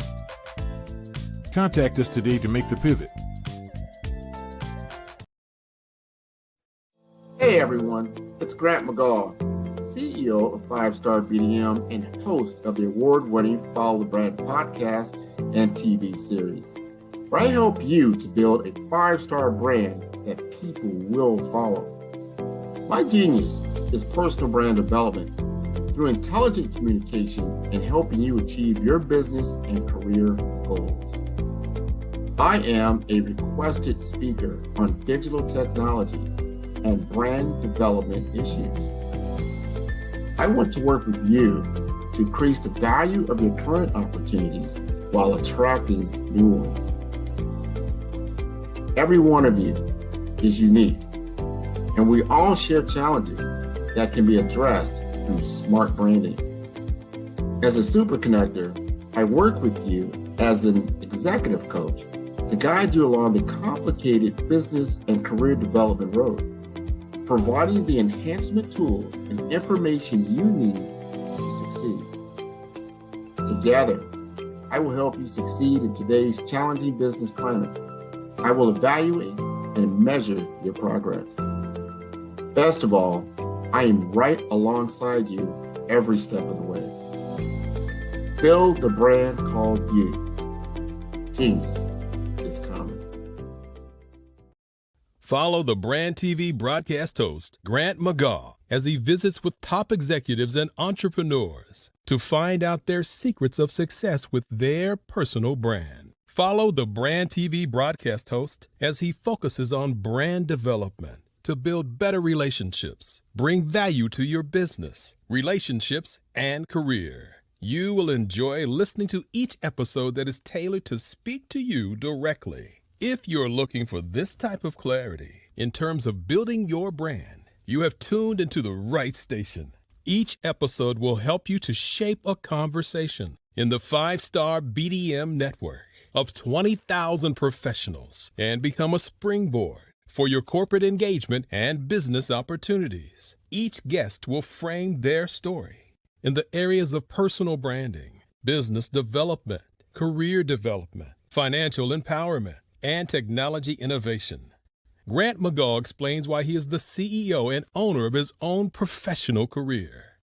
Grant is an accomplished business leader and entrepreneur who wants to give back to individuals to grow their personal brand strategy. Tune in as he weaves his story about new possibilities, while to you exceed expectations. If you love storytelling, this show will make for fun. I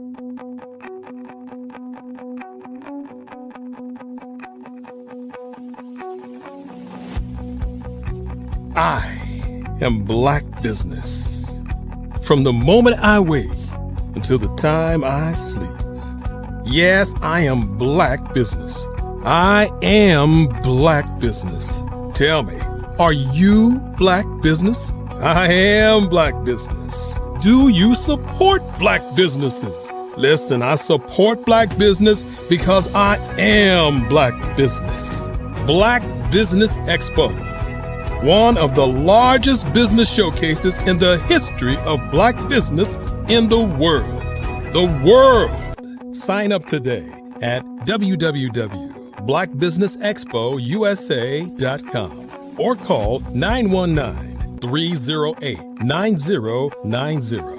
I am Black Business.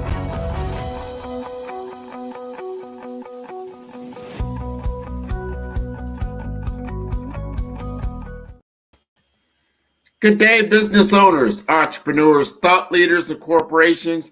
Welcome to the Black Business Network. My name is Grant McGaw, CEO of 5-Star BDM and host of the award-winning Follow the Brand podcast and TV series. And I am your business moderator for this day on the Black Business Network. The Black Business Network is a 24-hour business network showcasing Black businesses, business owners, entrepreneurs, and thought leaders worldwide.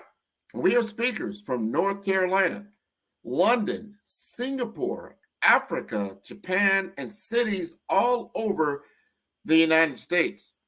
The Black Business Network is a global community that is sharing its business knowledge to empower, inspire, and educate businesses about business. Now, I will be your speaker for this particular hour, and I want to talk to you about brand strategy and why that's so important. A lot of people, when I engage with them, and I ask them, so what is your strategy? How are you going to achieve your particular goal? And what are you doing around that? What is that going to look like from a day-to-day business application? What are you going to do when you wake up in the morning type of thing? And a lot of times what I find out is that you don't have a business plan, or there's a difference between a business plan and a business strategy. So two different things. A business plan, for the most part, is something that you gather, you pull together, and you're going to present that to a financing entity to tell them how you're going to achieve your goals and why they want to invest in you. And that's your overall business plan. Or it's also something that you would share with potential employees or anyone interested in your business. You would have an overall business plan that would come together and kind of tell the story about your business and why it's important. The strategy is how you get there. So important, because getting into the playbook of the day-to-day grind of running your business is so important.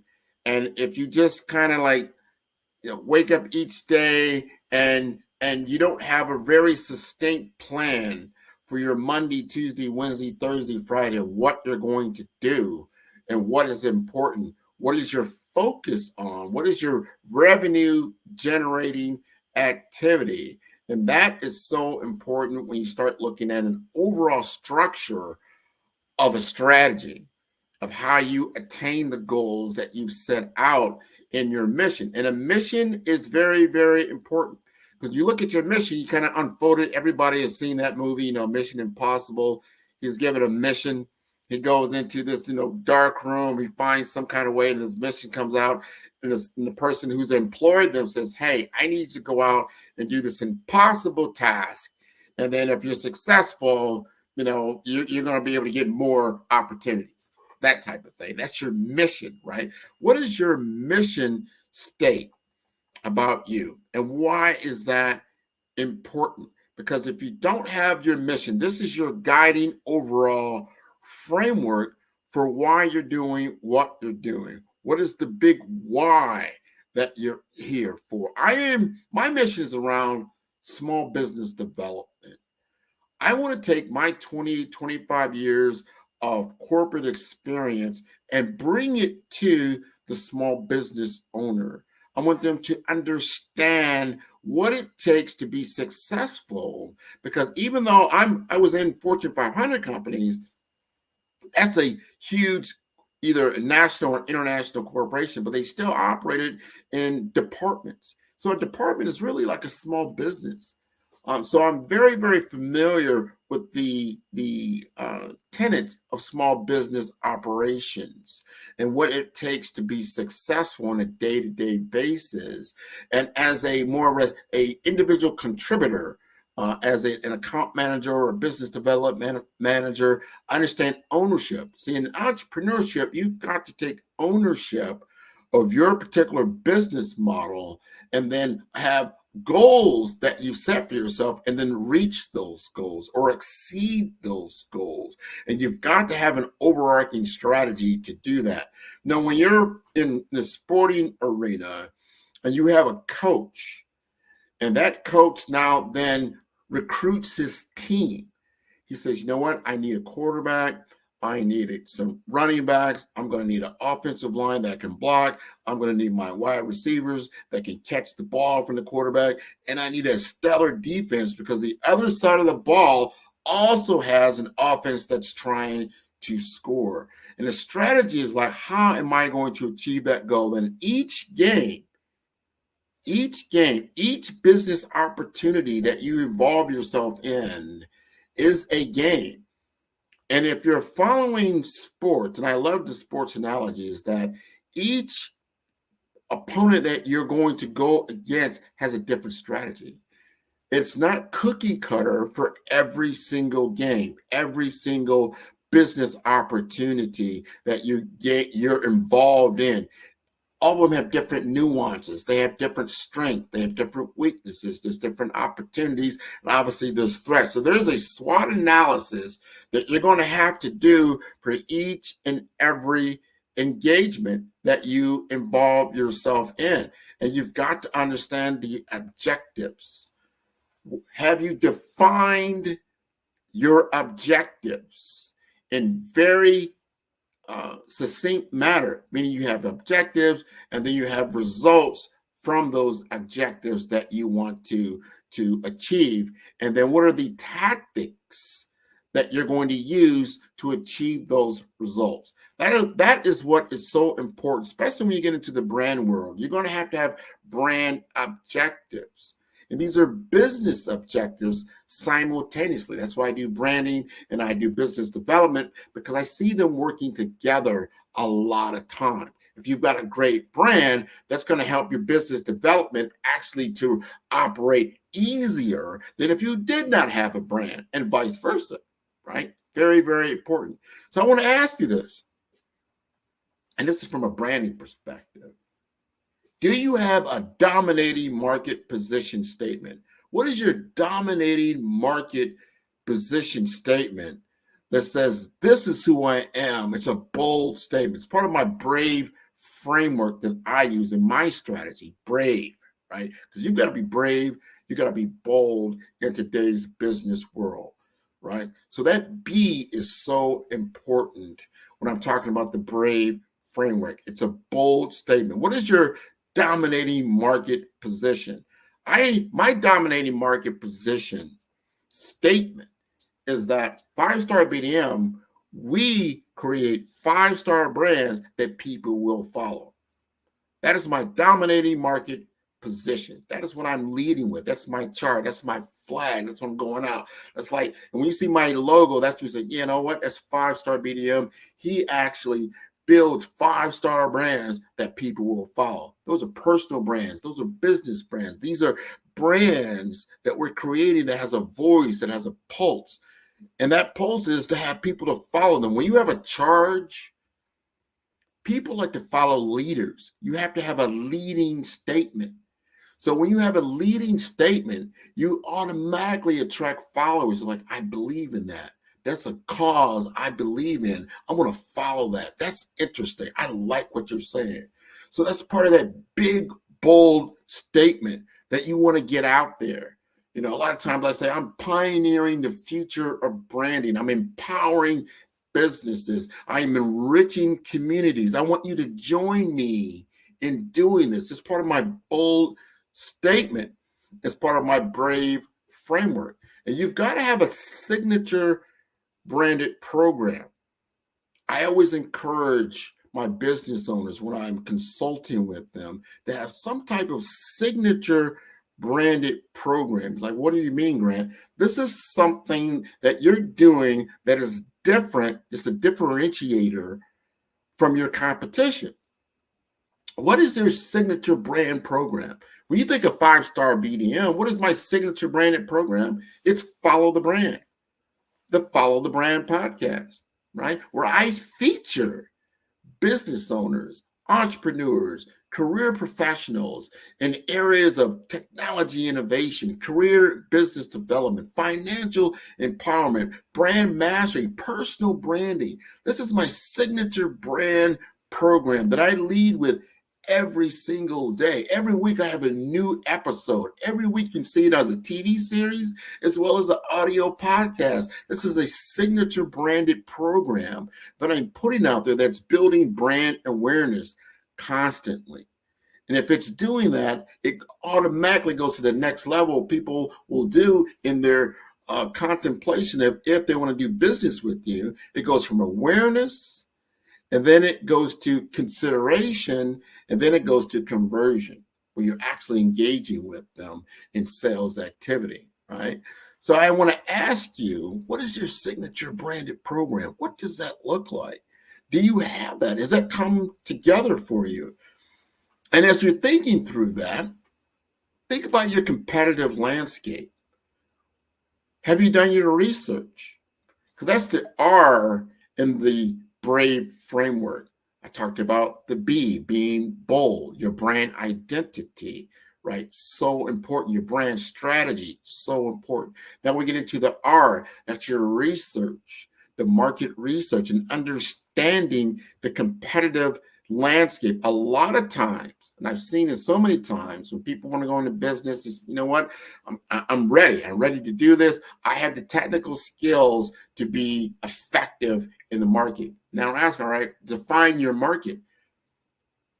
And they kind of fall short. They don't understand what that market landscape looks like. Because if you don't understand the market landscape and what you're operating in, who your competition is, what does that look like? And your competition may not always be another business. It could be the status quo.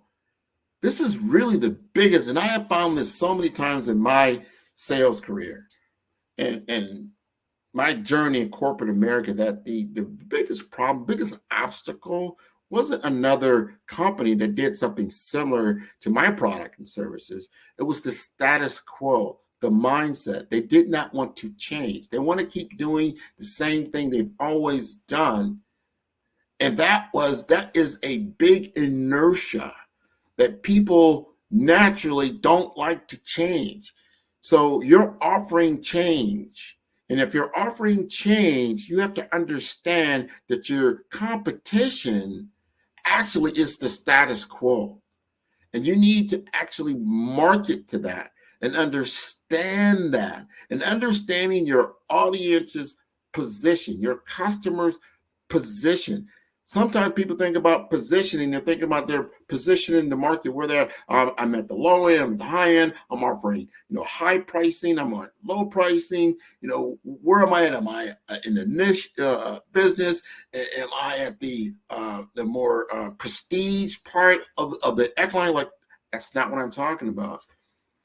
What I'm talking about is the position and the mindset of your consumer, of your target market, of your target persona, the people or the businesses that you're going after. What is their mindset? How do they look at what you're trying to do?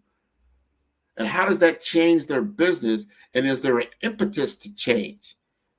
The only reason that someone is going to change is because it has a better outcome.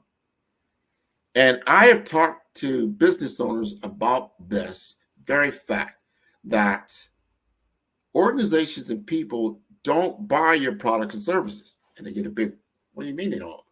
They don't buy your product and service. They buy the results. They want the results.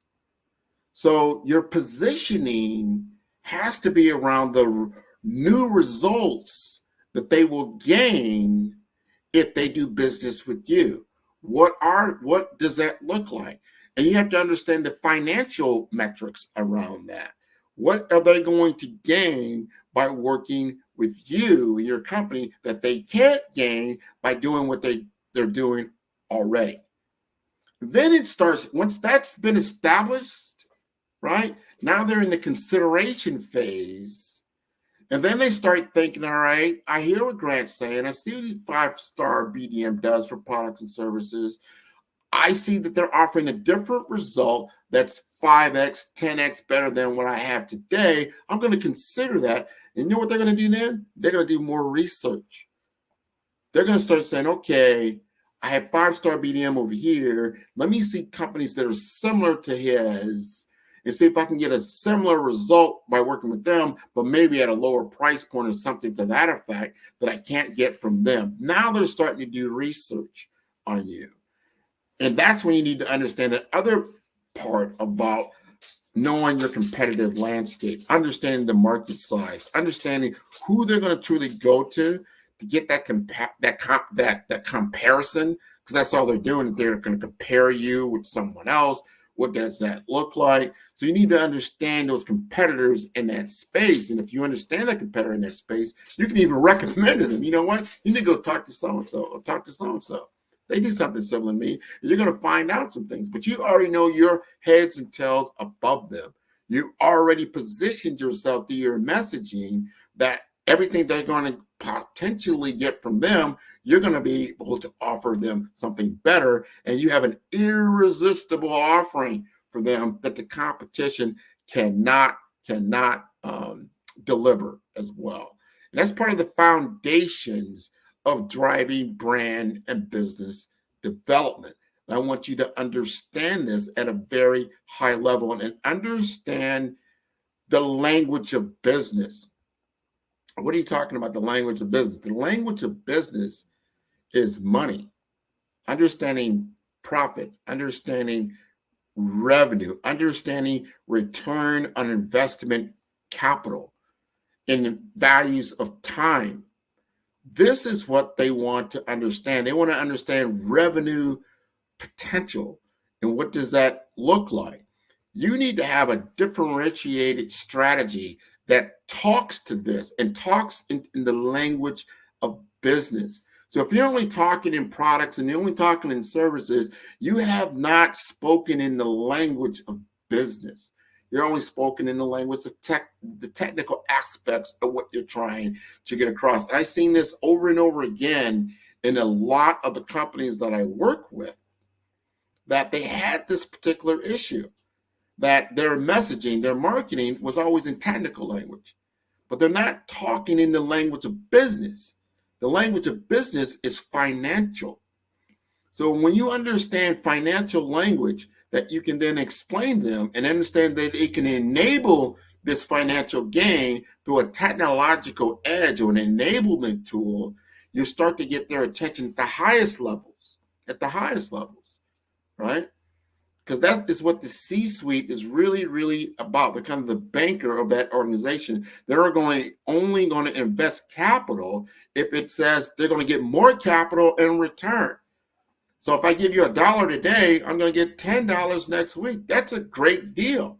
And if you can articulate that kind of development with your business, it becomes a no-brainer why they're going to do business with you instead of someone else. Because if they're only articulating it at a technical level and they haven't articulated at a business level, they're going to be behind the 8 ball. You're going to win the deal, right? Because you understand the strategy. Now you've got a service strategy that goes in. You've got considerations that's so important.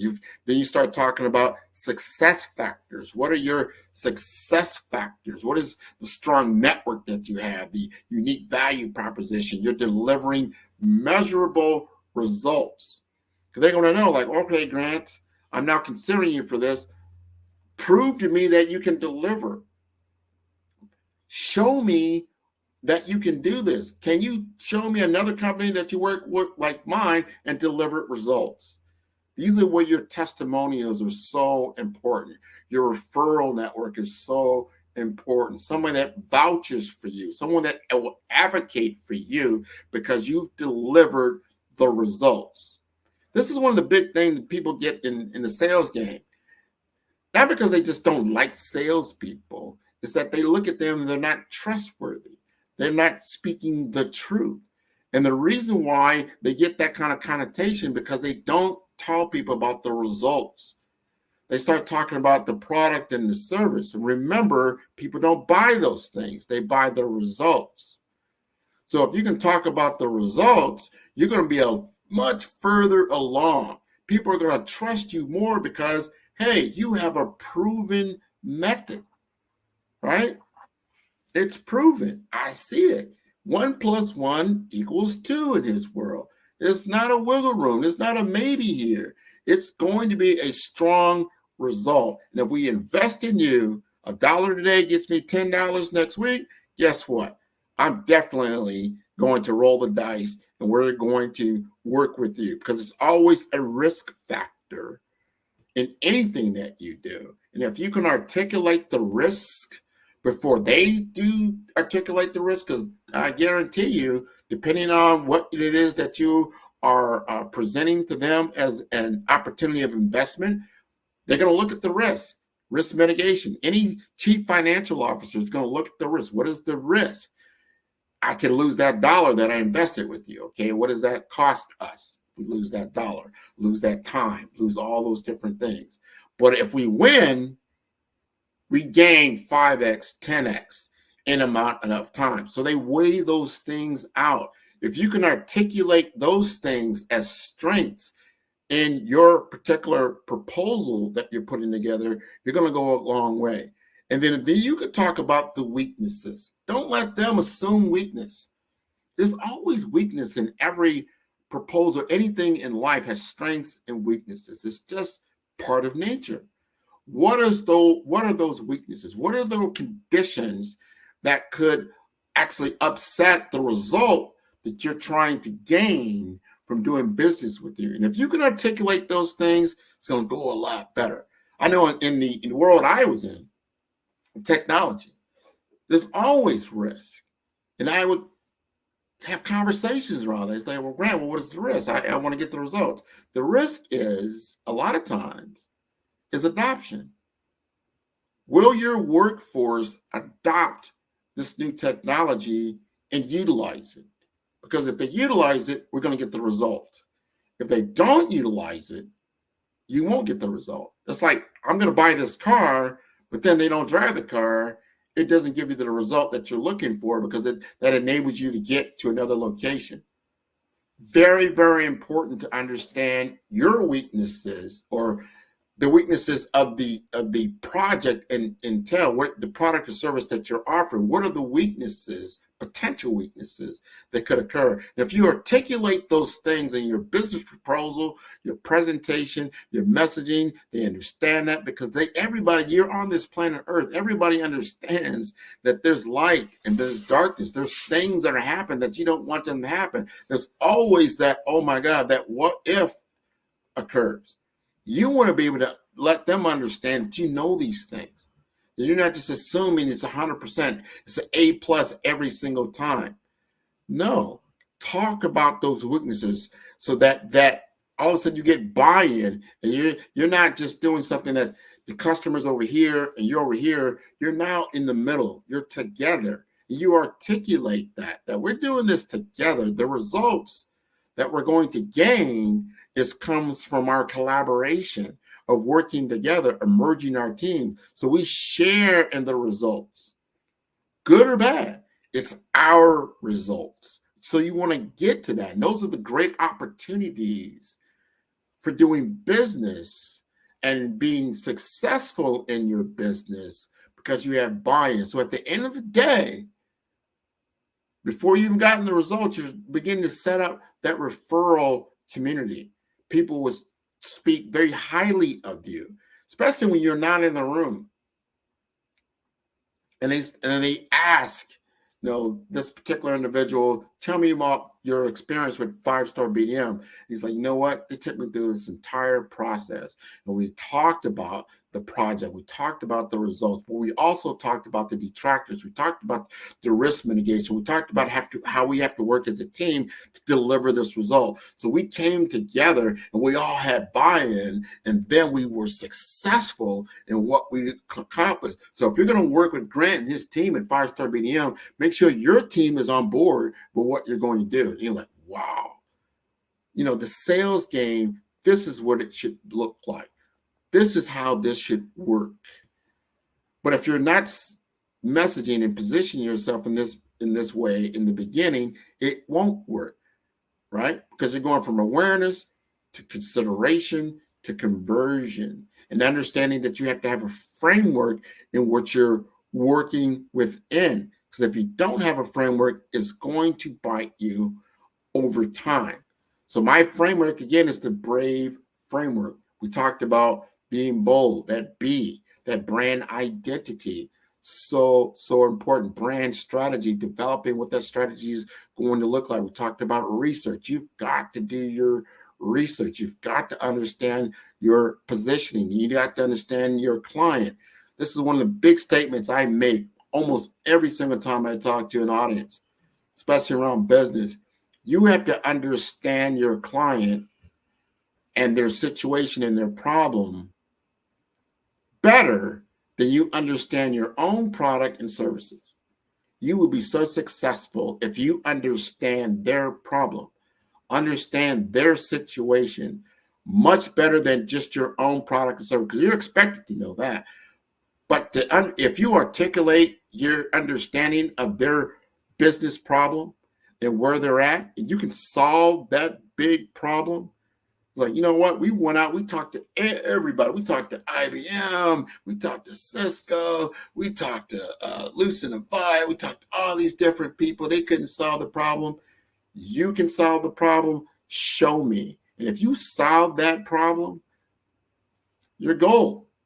So you've got to understand that, right?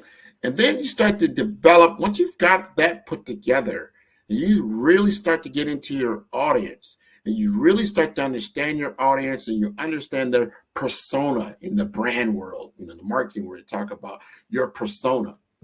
What is that? That is your ideal client, what they look like, who they are, what their needs are, how they do business, what are their interests, what are their psychographics, their demographics. They get into all these kinds of different things. You need to understand this and live this reality with them, because if you start to see that there is a big problem here that does need to be solved, and my product or service is not on point, it's not quite there, that allows you to go back and do some reiterations, to change some things. That's why there's always new versions of software that come out. You don't stay on the same version. If you're using Chat GPT right now, your first came out, it was at 3.5. When it first came out, people were like, wow, because it was new. They didn't know what it could do, but it did it very fast. It did it super fast. But then it started to see, it's not very human-like. It's very, very, scientific and very analytical. It doesn't have any emotional content. It's just a little off. So they came out with Chat GTP 4. They listened to the feedback that they were getting. And then they came out with a whole new version that became, this is now the paid version. But guess what? It's worth paying for because it begins to speak in the language of humans. And it became easier to articulate. It became faster to use and incorporate into your business. Very, very important to understand as you come out with a product or service that you know that you're going to have to innovate it. It's going to have to change over time. And that change comes from working with the audience that you have, right? Your clientele that you have, because customer behavior, customer segmentation, so important. The delivery on your promise is so important. So if you make a statement and you want to deliver on that promise, you have to understand that you're going to make changes, but you have to have open communication, open dialogue with the people that you're working with. So they have to understand that. If you talk to a lot of Fortune 500 companies, and they have their vendor list, and they depend on these vendors, right, for successful projects, because that's how they are promoted forward in their corporations. They have to have true open dialogue. You want to have true open dialogue with your particular business opportunities and clients and companies that you're working with, so that there's transparency that's taking place. This is going to help you with your business development. It's going to help you with your blueprint and your strategy. You're becoming more visible. This is when you start to accumulate what I call your assets. You're getting your assets together and understanding what those assets truly look like. An asset is something that's valuable, right? And it's valuable to you, and it's valuable to your clients. What does that look like? What are the aesthetics around that? So that your brand and its aesthetics and the assets, they all have style, they all have personality, and it's something that you can then go to that V world, which is making it visible. Your visibility and your vision action plan is so important, because that details the tactics that you will utilize to achieve your objectives. So important. How are you going to get the results? You've got to strategize around them. You've got to then look at the tactics that you're going to use to achieve those key results. And you've got to have advocates. You've got to have your stakeholders. That's why I talked about earlier about having transparency, because you can't do it alone. There's got to be buy-in from both sides of the ball in order to achieve your objectives and to be have victories and a winning attitude. And along those ways, those milestones, you're building momentum. So when you get into that V world, when you're making it fit your visibility, that's like driving down the football field. You're making a bunch of first downs and you celebrate. And you see how you get a first down, the crowd goes wild, right? You get another first down, the crowd just goes wild. You start to get in the scoring position. Everybody, all the intensities of this dramatic tension in the room. And you're right there. You can win the game. You're in winning position. And then you score. That is the kind of emotion and enthusiasm you want in the room. When you deliver on on your promise, and you have the result you were looking for, and everybody in the room is like, wow, this is what we're talking about. This is what we're talking about. Now you've made your brand, you've made it visible. That's the visibility. When you've actually delivered the result, you won the game. That is what you've done. And then you get to that E world. What is that, Grant? That E world, again, is that evaluation, right? You evaluate what you've done. You evaluate how you got it done. You measure everything that was necessary. You look at the metrics that you took to achieve your goal, because guess what? You're going to have to do it again. You know, if you're in the NFL, you have to do it next week. You got to go out there and win again. You're going to have new clients. You're going to have new situations. You're going to have new stories that you're going to have to tell. This is all so very important. So you want to understand your vision. You want to set your goals. You want to have alignment with your client. All these things are so very important as you go around your business. So I'm taking you through the BRAVE framework. All right. You begin to understand this better. You got to be bold, right? You got to be resilient, right? You got to be adaptable, right? You got to be visible, correct? Right? And that E, that means you're going to have energy. See, there's different ways I can look at all these different things. You got to put energy in everything that you're doing, because you got to power beyond the resistance.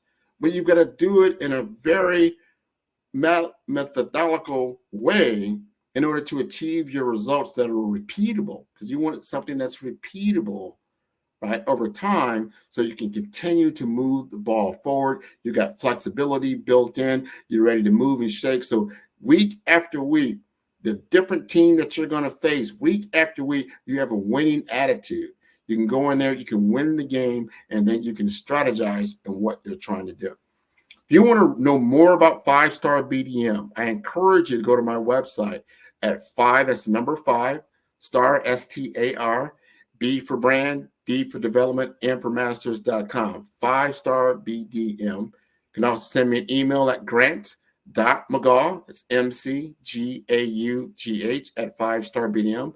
Or go to my LinkedIn page. I do a lot of activity on LinkedIn. It's a lot of information there. You're going to see a lot of my guests. I've got over 150 plus episodes that you can learn about technology innovation. You can learn about career and business development. You can learn about financial empowerment. You can learn about branding. You can learn from brand masters. All of this is for free for you. So I want you to be educated. I want you to be armed. I want you to win your game.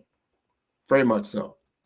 So I want to talk about now the Black Business Network because it's so important. I'm glad they were having me on today and to be the moderator this morning and where I'm located in Miami, Florida. And I want to tell you about the Black Business Expo's mission, which is to raise funds for high school seniors going to college or K through 12 entrepreneurs. This expo is a fundraiser for students. You may go to www.blackbusinessexpousa.com to donate to the scholarship fund. And you can use the Cash app that is on the screen below. That's $BBX USA. And our goal is to give laptops and up to $5,000 to 10 students. And students, you can go and register online at blackbusinessexpousa.com. Every dollar counts. So we want to remind you to donate to the scholarship fund. And we would like to thank our Black Business Expo USA sponsors for April 2024. They include NC100, Moody Capital Partners, Suede Soul, 5-star BDM, Lotus Rocher Coaching and Training, Carolina, Virginia Minority Supplier Development Council, Step Management, Hello LLC, BHS and Associates, Margie McLean Foundation Incorporated, Geniuses Common, Earth Essentials, Milani Shani Global, Executive Women's Success Institute, the Quality Coaching Company, Superwoman Business Services, Creative Force Studios, Lee Entertainment, Artistic App Design, Black Business Expo USA. Genius is coming, and I'll see you on the other side. Did you know that approximately 333.34 million businesses exist today, according to a report from 2021? And you may be one of those businesses, or maybe you're not in the business market yet, but you're aspiring to be a business owner. Well, guess what? You're in the right place at the right time. Because let's face it, everything is about timing and opportunity. Hi, my name is Dr. Lotus Rocher, and I'm the CEO and founder of the Lotus Rocher Coaching and Consulting LLC, along with the Lotus Rocher Ignite Show. 15 minutes of success with Dr. Lotus Rocher, as well as books to boom your business and bring who you are. And today, I want to bring this amazing message to you about the Black Business Network and the Black Business Olympics. See, the Black Business Network and the Black Business Olympics is designed to help people just like you, that's right, that look like me, to take their business to the next level. Not just in your front yard or your backyard, but globally. The Black Business Network and Black Business Olympics is designed not to just help you survive, but to help you thrive.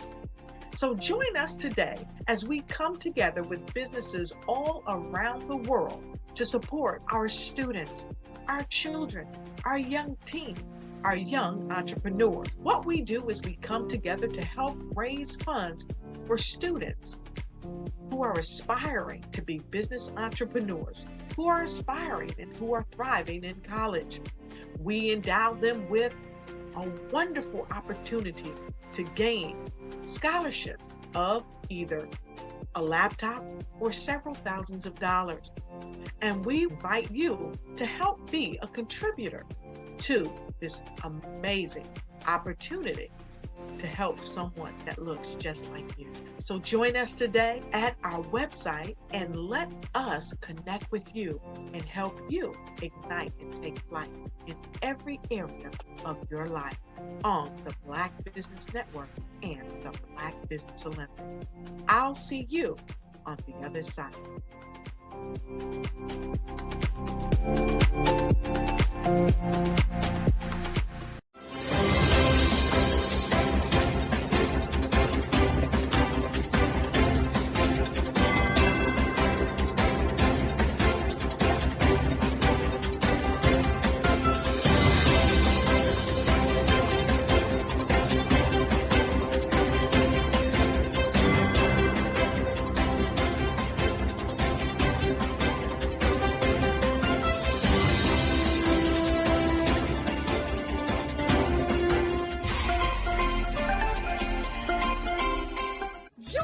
Dr. Eric Kelly III and a host of phenomenal speakers from all around the globe for this 7-day virtual event that you don't want to miss.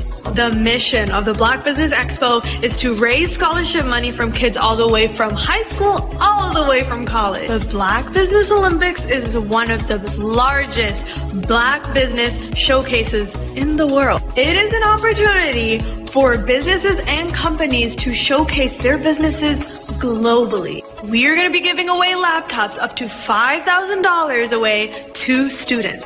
Again, I'm Olivia Appleberry, the founder of 2 Cents Finance and one of the speakers for the expo. I am so excited to see you there. For more info, go to www.blackbusinessexpousa.com or call 919-308-9090 and hope to see you there. I am Black Business. From the moment I wake until the time I sleep. Yes, I am Black Business. I am Black Business. Tell me, are you Black Business? I am Black Business. Do you support Black businesses? Listen, I support Black business because I am Black Business. Black Business Expo, one of the largest business showcases in the history of Black business in the world. The world! Sign up today at www.blackbusinessexpousa.com or call 919-308-9090. I am Black Business. I am Black Business. From the moment I wake until the time I sleep, I am Black Business. I am Black Business. Are you Black Business? I am Black Business.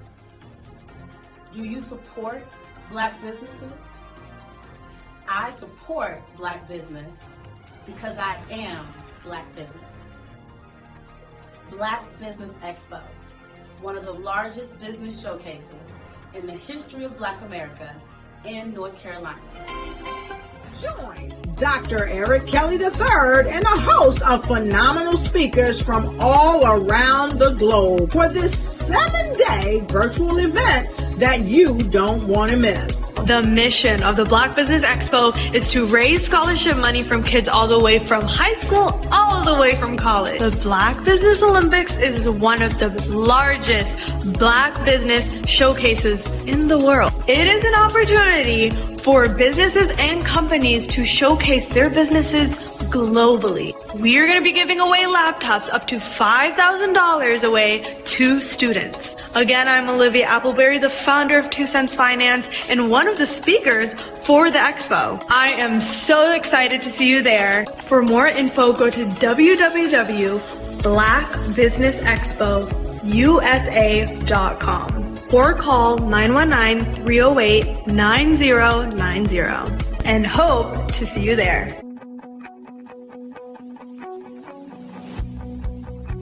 I am Black Business. From the moment I wake until the time I sleep. Yes, I am Black Business. I am Black Business. Tell me, are you Black Business? Black Business Expo, one of the largest business showcases in the history of Black business in the world.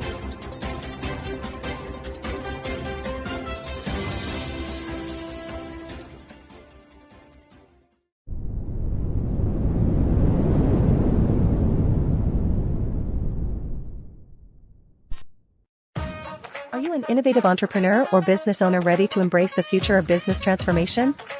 The world is evolving at an unprecedented pace, and it's crucial to adapt and pivot towards success in this dynamic landscape.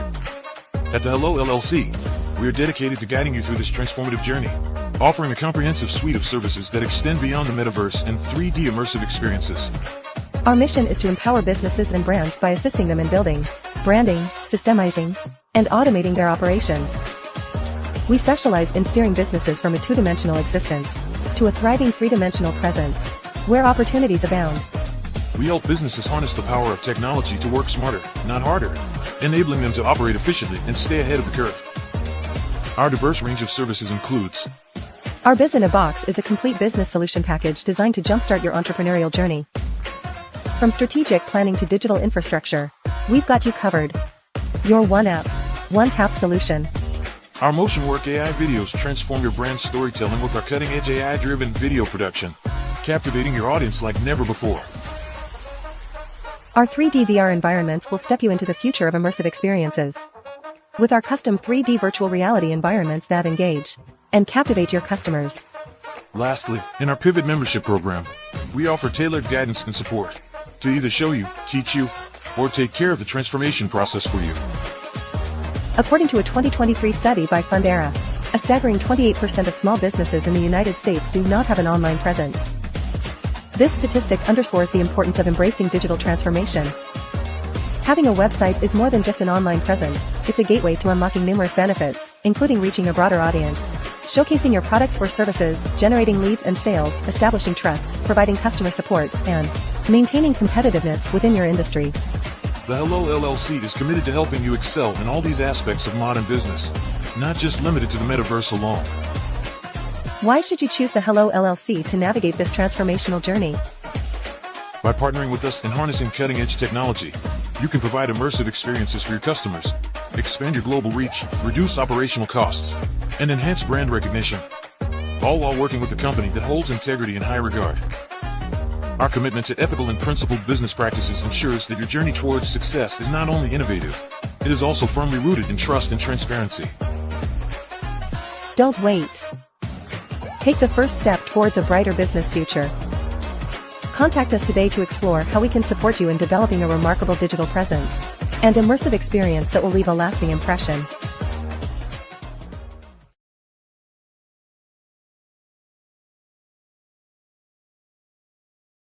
Sometimes you got to hear the news from the Black perspective, and more specifically, Black publishers. And that's exactly why you have to download the Hey Tie app, the largest mobile app delivering breaking news, videos, and podcasts from 200 of your favorite Black publishers. Yes, 200 Black publishers delivering news as it happens, literally all in one app. Go to HAYTI.com or download the app in the Google Play Store or Apple App Store. It's completely free, along with information that you can trust, so go check them out. Social media is evolving. It's more vibrant, more colorful, more energetic, and so are you. It's not just photos anymore.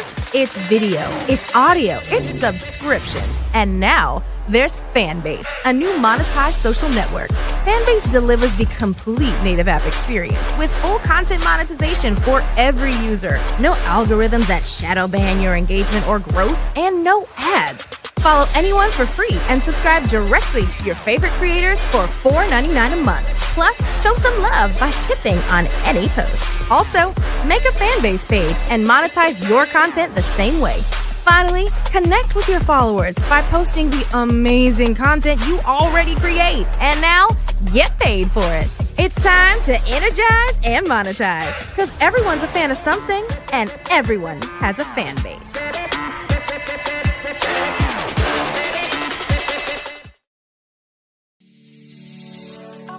Did you know that our black dollar only lasts for 6 hours in our community?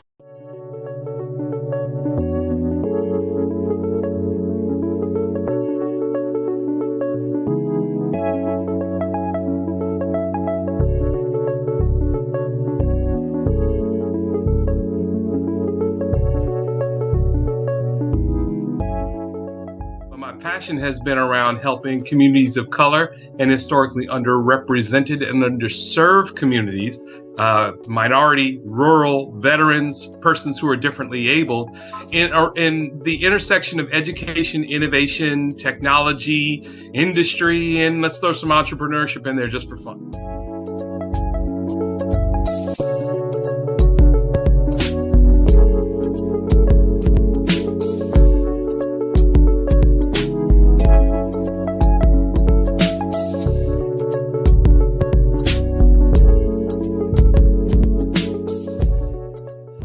See more around innovation, incubators, accelerators. I love the idea of going from innovation to commercialization.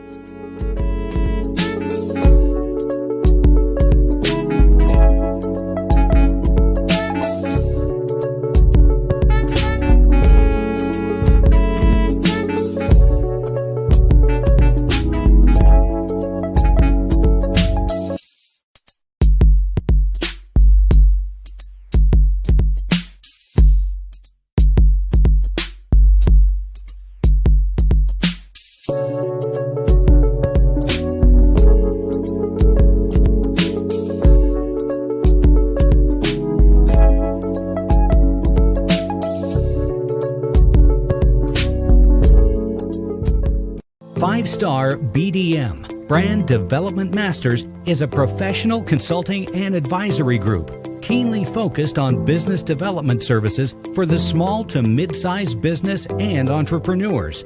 Although every business is unique, they often share business development challenges that can be addressed through smart branding. Services include process improvement and operations, digital strategy and transformation, business intelligence, digital marketing, and personal branding.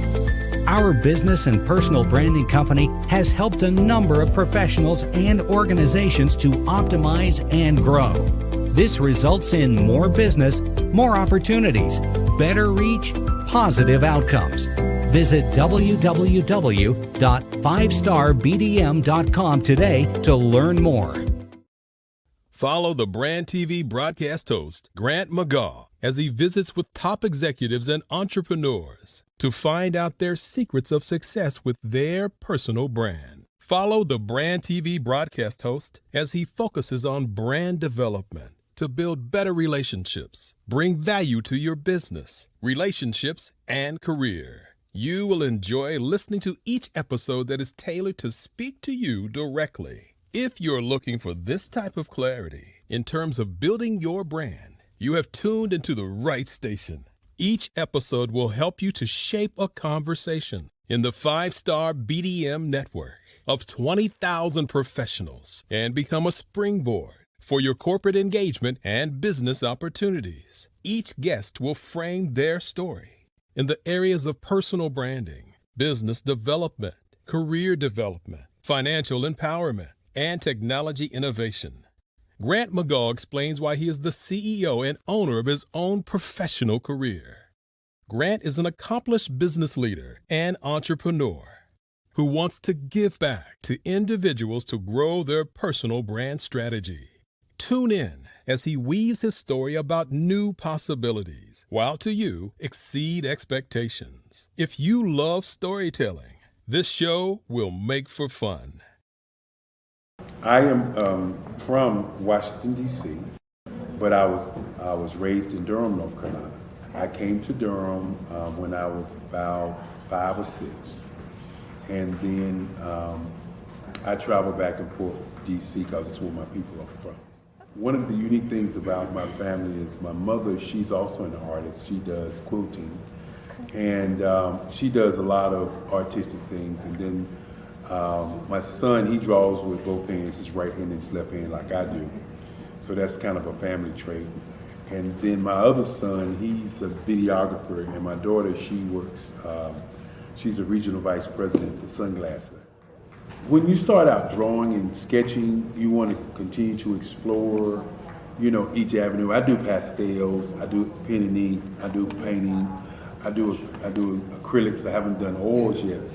But I try to do all facets of art. What I say to a lot of times to people is, you can't put yourself in a box when you're an artist. You have to you have to explore. And over the course of my life, I've tried to explore different mediums. I also do sculpture as well. I choose my subjects by the intensity that they have in their faces, or the intensity that somebody is moving, because I do more than portrait drawings. I also do I do abstract, and then I do figurative drawing also. Well, what happened in this particular show is that I started out trying to come up with something that would be a little bit different than what everybody else is doing. So I was working on a Barack Obama show, and they wanted me to do some paintings of Barack. And so what I did was, because of the deadlines, I kind of did it kind of fast. And then I realized when I was doing it fast, I enjoyed it. And so then I started doing other pieces the same way, and I started to enjoy those pieces also. And so I came up with this particular style, and it's a style of lines and colors.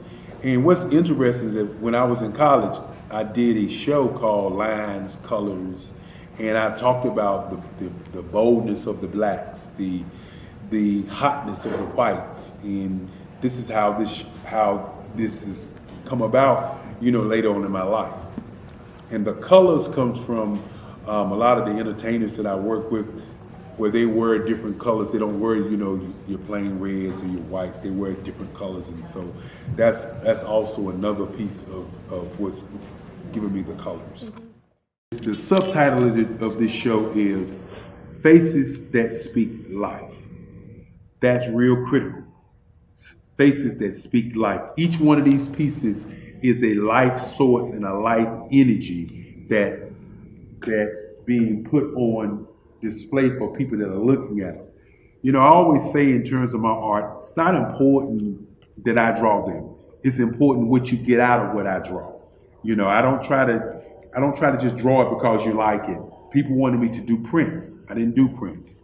People asked me to do different people, but the people that I choose are people that make a difference in the lives of people in the world. So the human landscape idea was, again, as I say, the lines represent your emotions, it represents your ideas, and it represents your journey as a human being. And that's why you get the different pieces and the different looks. And as you notice, I try not to do one look that looks alike another look. And that's what's the most important part of this show.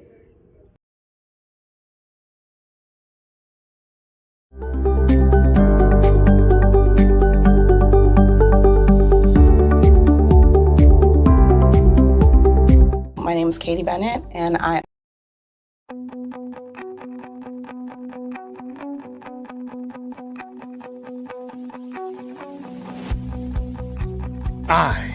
am Black Business. From the moment I wake until the time I sleep. Yes, I am Black Business. I am Black Business. Tell me, are you Black Business? I am Black Business. Do you support Black businesses? Listen, I support Black business because I am Black Business. Black Business Expo, one of the largest business showcases in the history of Black business in the world. The world! Sign up today at www.blackbusinessexpousa.com or call 919-308-9090. I am Black Business.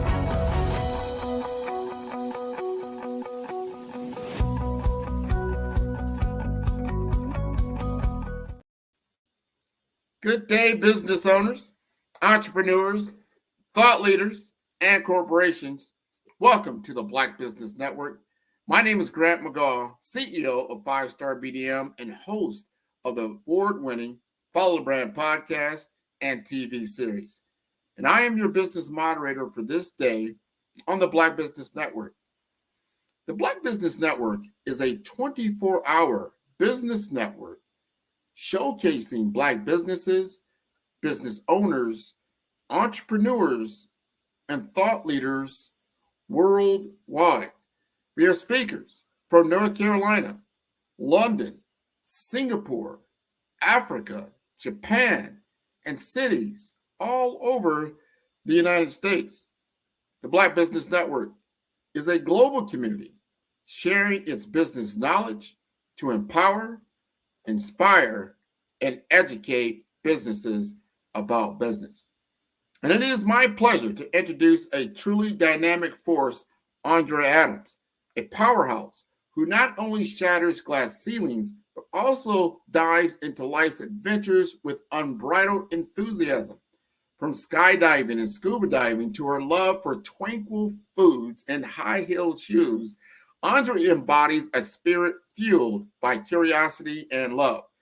An avid reader and pivotal figure in the literary community, she co-founded the Keg Book Club, Keg Kids Book Club, and Keg Twins Book Club, and hosts the vibrant podcast Book Babble, where good books are discussed with gusto and a touch of flair.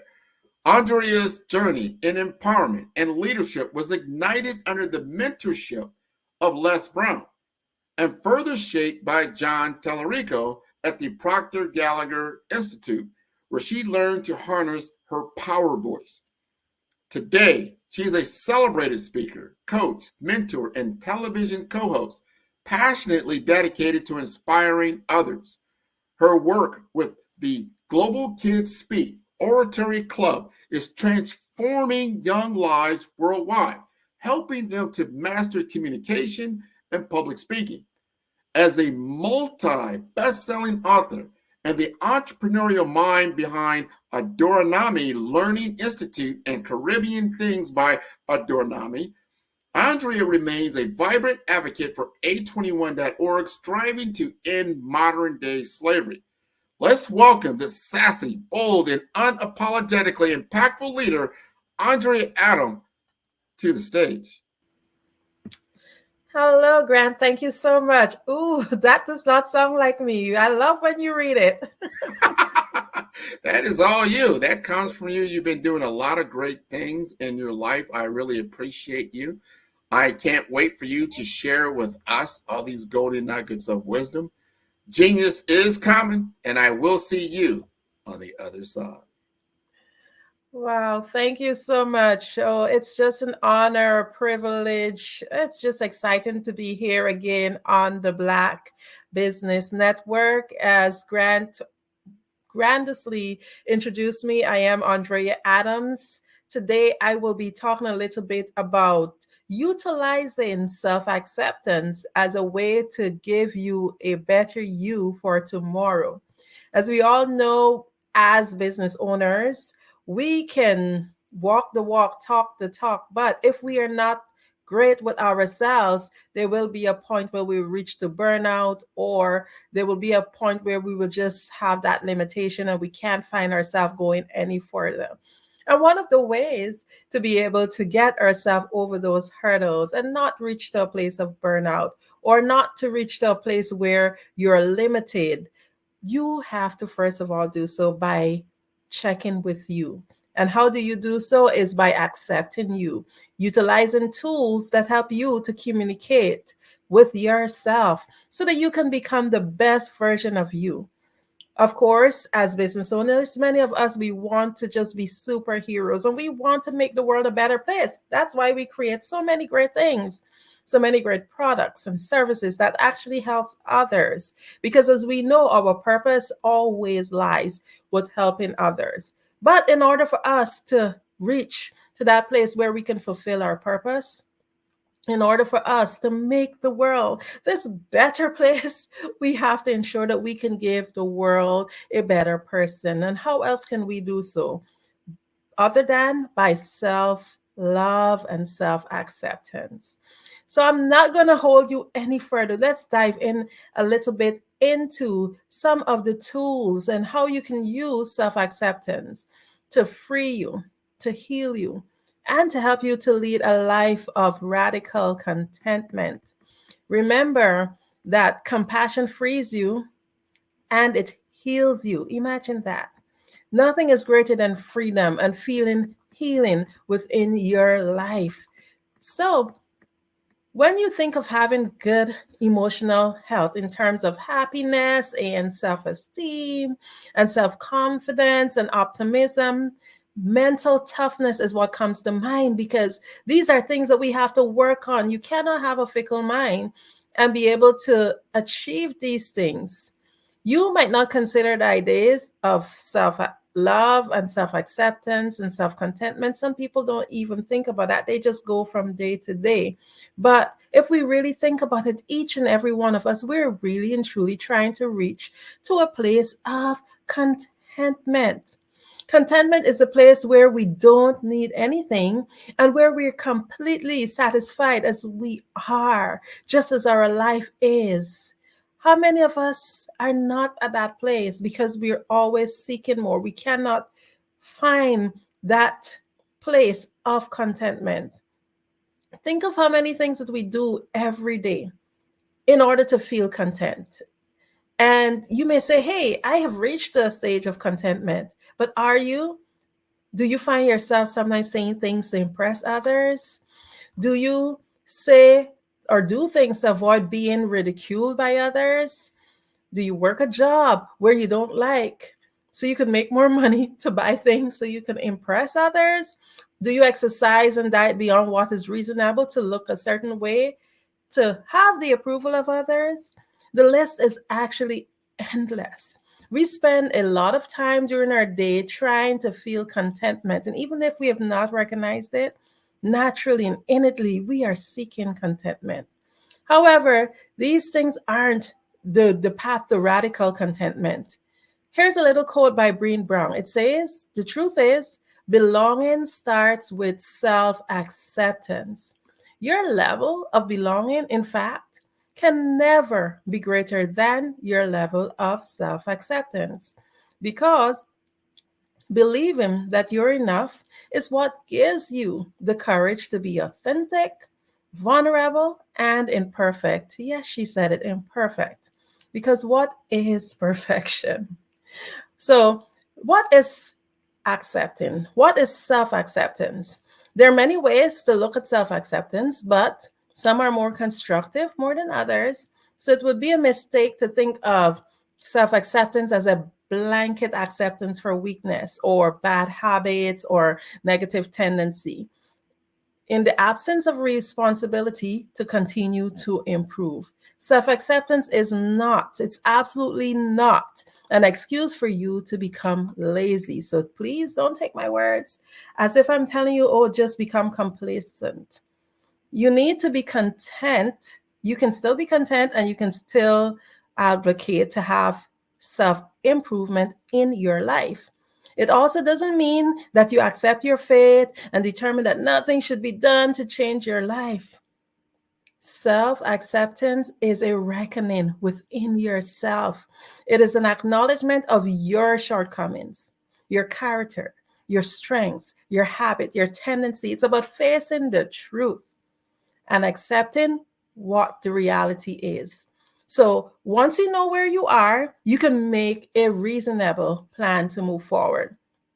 Self-acceptance ultimately leads to contentment. So in order for you to get to that place of contentment, we have to really and truly understand what self-acceptance is and work our way to accept ourselves.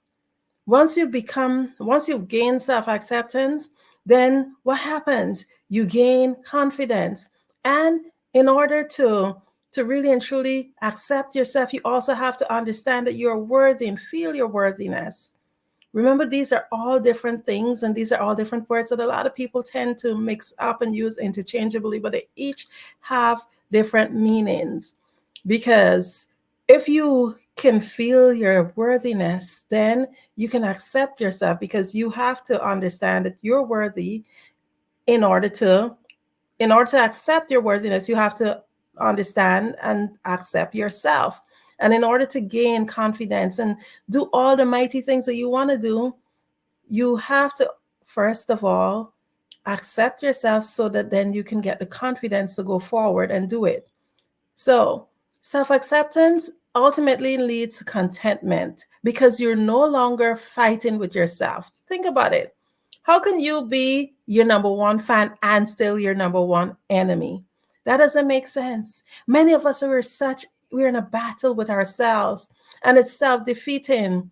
You saying you're accepting yourself, and then you're battering yourself. Oh, I didn't do this well enough, or look at this person, they're doing it better than me, so forth.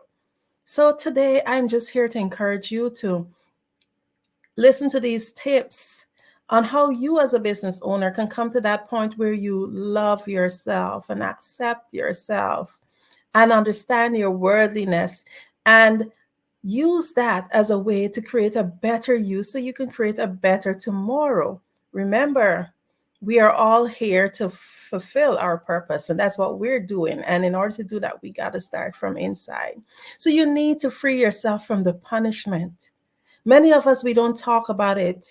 We don't talk about those self-talks that we have within ourselves that is so terrible. What is the story of you that you have told yourself? You need to get rid of those negative stories, those stories that you have highlighted and you have rewritten those stories and forgot the actual truth.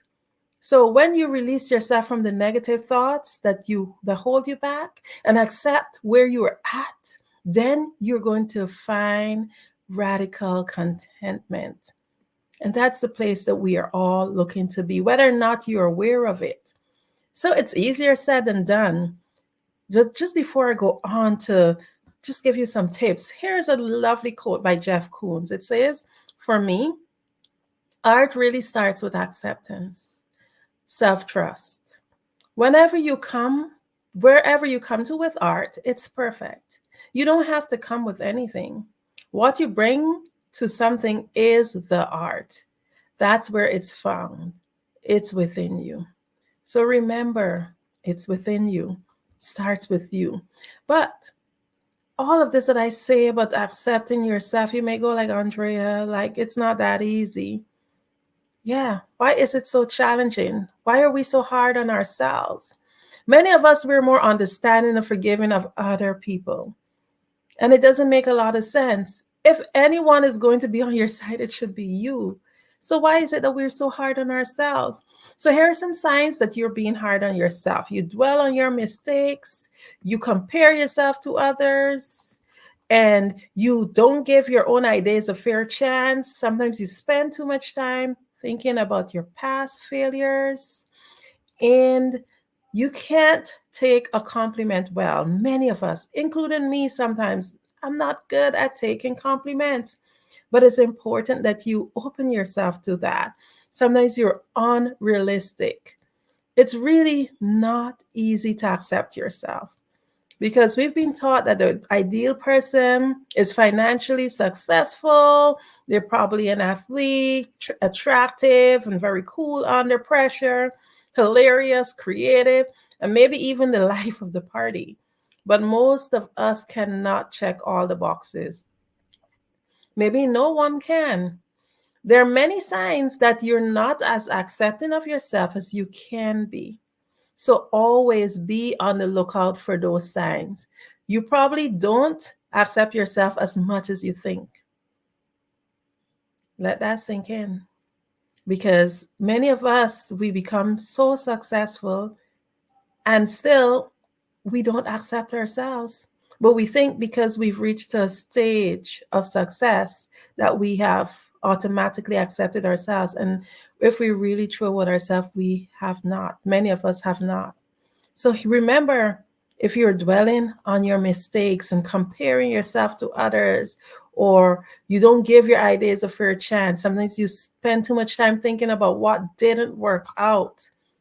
You can't take compliments well, or you're unrealistic. These are just some of the signs that you may be a little bit too hard on yourself. So now that I've highlighted, hey, these are signs, these are ways that you're too hard on yourself. What is the solution? Because what's the point of highlighting a problem if we cannot find a solution for it? The whole idea of today is to really and truly begin to find a solution so we can give the world a better us and make the world a better place.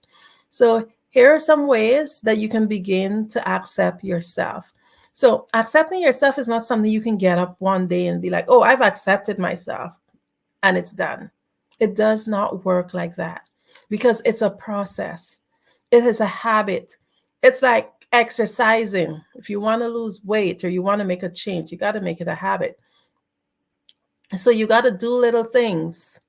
The little things that you do, or sometimes even fail to do each day, actually determine what level of self-acceptance that you have. Because some of us can have a partial level of self-acceptance, but we haven't fully accepted ourselves. Food for thought.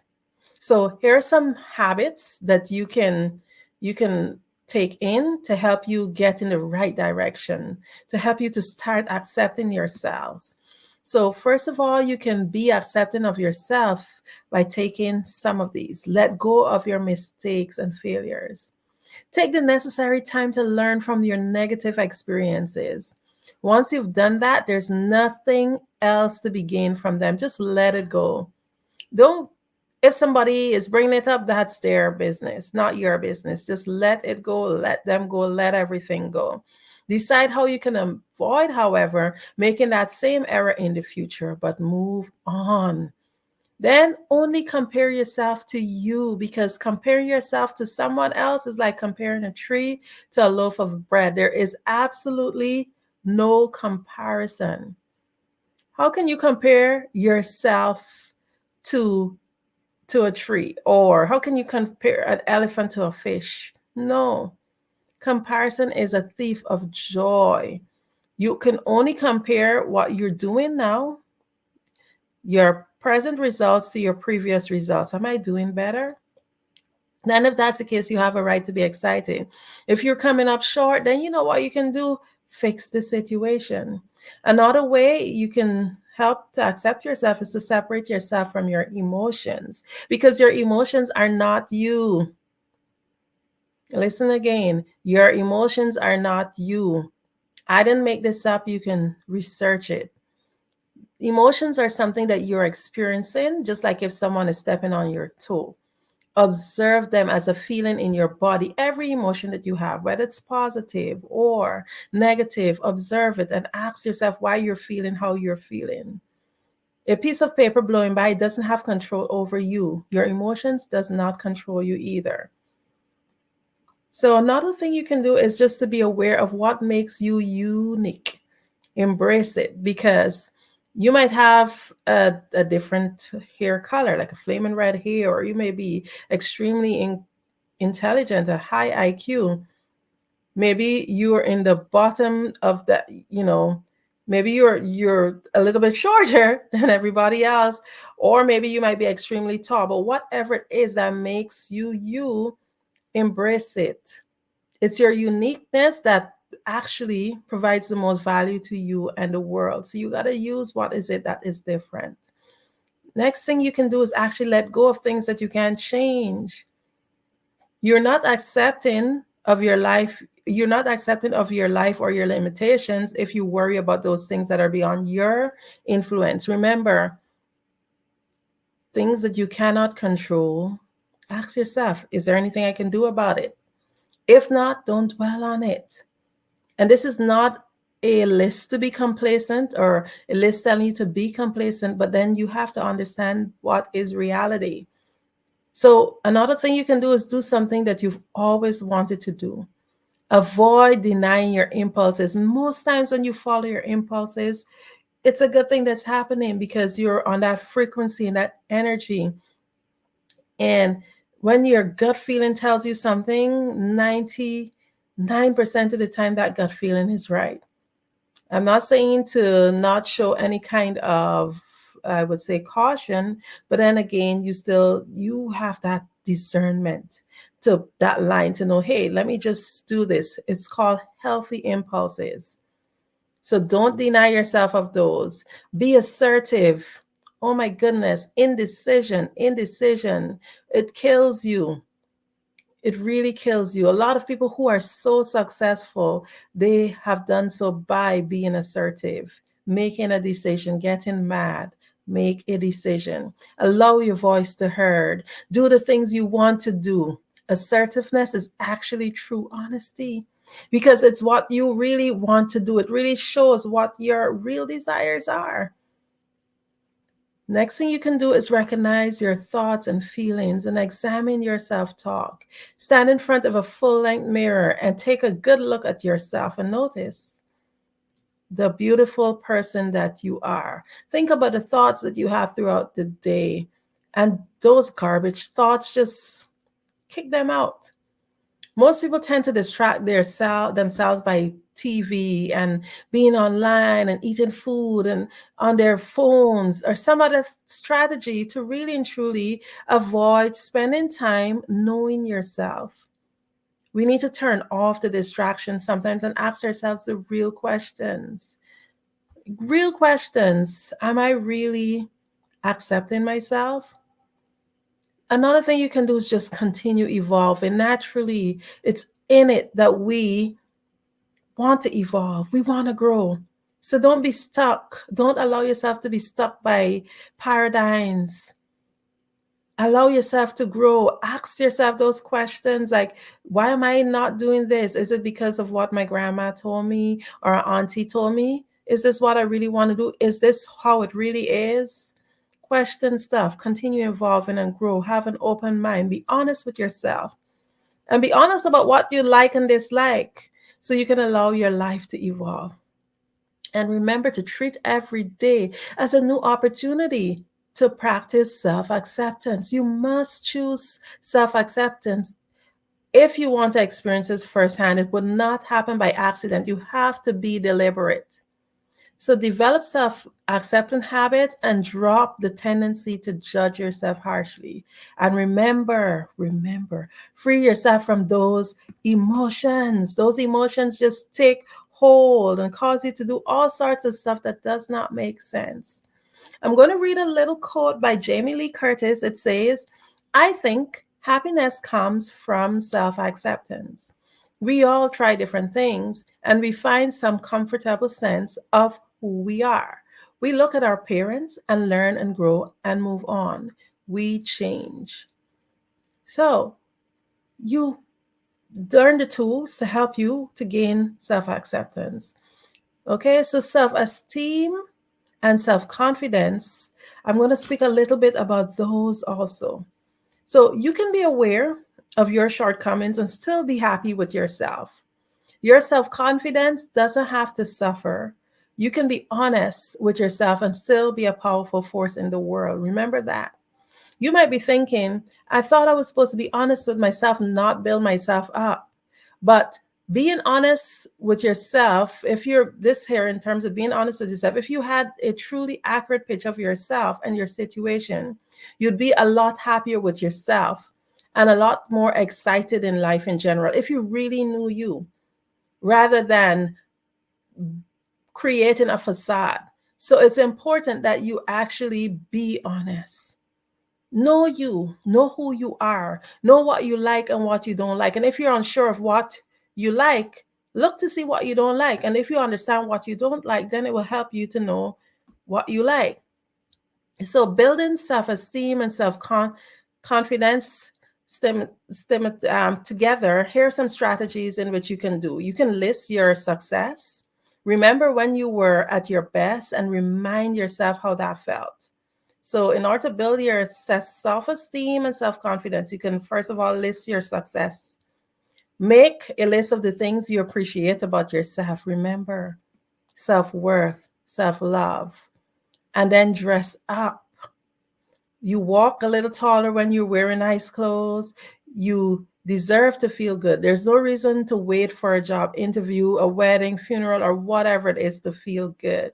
I get up and I dress up because I understand the importance of dressing up and how it helps to build self-esteem and self-confidence. Also, live by your values. It's important to live by your code. What you feel good about, what you feel badly when you do the opposite. Understand these things. Also set small goals and achieve it, and give yourself an easy path to feeling good and enhancing your life. Like sometimes you can set easy goals so that you can feel the taste of success. That actually helps to propel you to do more. And remember, at the end of the day, when it comes to purpose, everything, our purpose lies within what we're doing for others. So one of the great things that we need to do is to be kinder towards others, not just yourself, but to others. Because if you're hard on others, likely you're hard on yourself, because we tend to be more harder on ourselves. So avoid saying negative things and always be a good listener. Believe you me, people see your kindness. And if you have sufficient self-esteem, self-confidence, and self-acceptance, then you will find that you're on your way to live an optimum life. You are already great, however you are, right? So there's no reason not to recognize it and treat yourself with admiration, with respect. That's what you deserve. Remember, get up every day and treat yourself like somebody you love. So here's a quote by Brené Brown. It says, "In my research, I've interviewed a lot of people who never fit in, who are what you might call different. Scientists, artists, thinkers. And if you drop down deep into their work and who they are, there's a tremendous amount of self-acceptance." So really and truly, we need to get to that place where we can find ourselves, examine ourselves, and be true to ourselves, like saying, hey, this is who I am. Accept what you did. Things that you find that you are not pleased with, just make a pact with yourself to change that so that you can reach to that state where you accept yourself unapologetically. So another way that you can actually help to improve your self-acceptance, and this is in closing down, is to use meditation. Meditation is actually a great tool because a lot of people are now doing it. They're now understanding the importance of it. Meditation and mindfulness is basically a rage right now. And though they've been around for a long time, they've now become really popular, and even the scientific world is getting involved. In fact, a quick search on your favorite search engine will demonstrate just how interested the world is in this topic. While meditation accomplishes a lot of stuff, right now I'm focusing a little bit on the self-acceptance. And here's just a way that you can use some tips. So meditation is a powerful method of stripping away the garbage that stands in the way of realizing the truth, because it allows us to clear our mind. It allows us to reflect on our thoughts. It also provides an emotional control, because when your emotions are appropriate, it's easier to accept yourself. It says, when you are discontent, you always want more. Your desire can never be satisfied when you practice, but when you practice contentment, you can say to yourself, yes, I already have everything that I really need. So here are some tips. You can create a daily schedule, because it's much better to meditate each day for a few minutes. You can start with 5 minutes. And as you grow and you do it more and you master the techniques, you can increase it. Ideally, though, like 20 minutes a day is perfect. And avoid making the mistake of falling into a schedule that is not consistent. So maybe you can say, hey, maybe I can do this every time I get up, the first 15 minutes or 20 minutes after I get up, even if it means setting aside an earlier time to get up so that you can meditate. Another important thing to do, a tip, is to find a comfortable spot. For me, I meditate in my closet most of the time. You don't need much, a quiet spot where you know you will not be disturbed. And of course, a great seat somewhere where you can be comfortable. You can do it laying down, but that's if you know you can stay awake, because meditation is so peaceful, you can't easily fall asleep. So I would recommend sitting up. Then start small, like a 5 to 10 minute start, and then grow to 20 minutes. Also, meditation is a relationship with yourself. So be nice to yourself. about your self-acceptance and be compassionate about yourself. Focus on breathing. That's another tip. Feel the air moving in and out of your body. Relax your shoulder. Allow the thoughts to flow. And you will find that your body becomes so relaxed, and you're able to master that skill of monitoring your thoughts. And then continue meditating, increasing the time until you're able to stop your mind from wandering. You probably wouldn't catch yourself for the first few times that you meditate as your mind drifts away. But then while you're meditating, all of a sudden you realize, hey, I've been thinking about something else other than just freeing my mind. And whenever your mind wanders, let those thoughts go. Think of thoughts of clouds blowing by, and you don't have to pay attention to them or be affected by them. Just let them go by. You will become much, much better as you practice some more. And meditation will show you that your mind creates thoughts. And these thoughts leads to feelings and beliefs. You'll also learn that you don't have to be affected by them. And being upset by your thoughts is just like punching yourself in the face. You can control your thoughts, but that's another talk. So just remember that it is crucial that you accept yourself in order to lead your life to a place of contentment.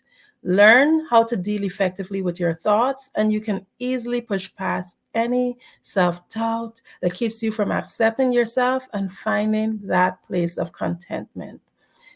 In closing, there's a little quote. It says, "Health is the greatest possession. Contentment is the greatest treasure. Confidence is the greatest friend. None being is the greatest joy." We're all seeking contentment, perhaps more than happiness, but we need to view happiness as a side effect of contentment. The fact is, contentment is a prerequisite to feeling happy, and everyone is driven by the need for contentment. I hope that this little talk really and truly helps you to reach the stage where you can reflect and grab in to that talk. Have I been accepting myself? And if you haven't 100% reached that place of self-acceptance, work every day like you would exercise at the gym to ensure that you develop those muscles that help you to gain full self-acceptance. Thank you again so much for having me here on the Black Business Network. It's always indeed an honor and a pleasure. Thank you, Dr. Kelly and team, for this opportunity. My name is Andrea Adams. I could be reached at Linktree, Adorn Me. If you have any questions, of course, you can reach out to me there. Thank you all.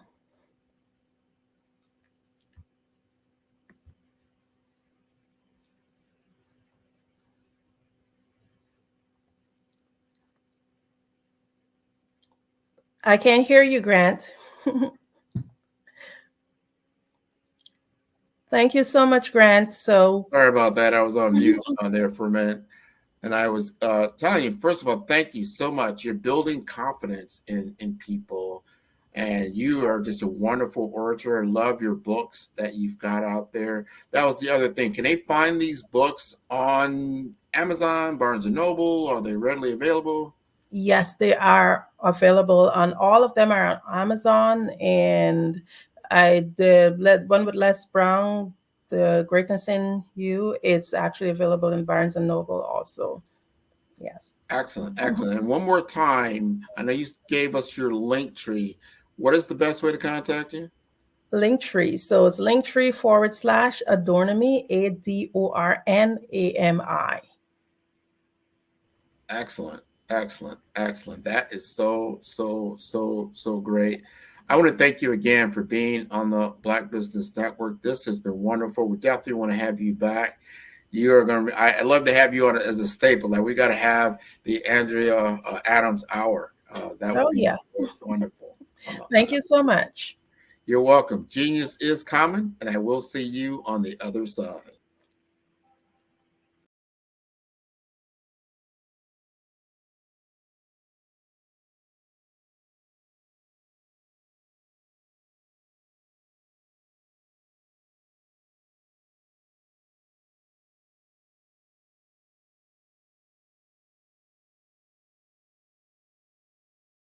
Sometimes you got to hear the news from the Black perspective, and more specifically, Black publishers. And that's exactly why you have to download the HeyTie app, the largest mobile app delivering breaking news, videos, and podcasts from 200 of your favorite Black publishers. Yes, 200 Black publishers deliver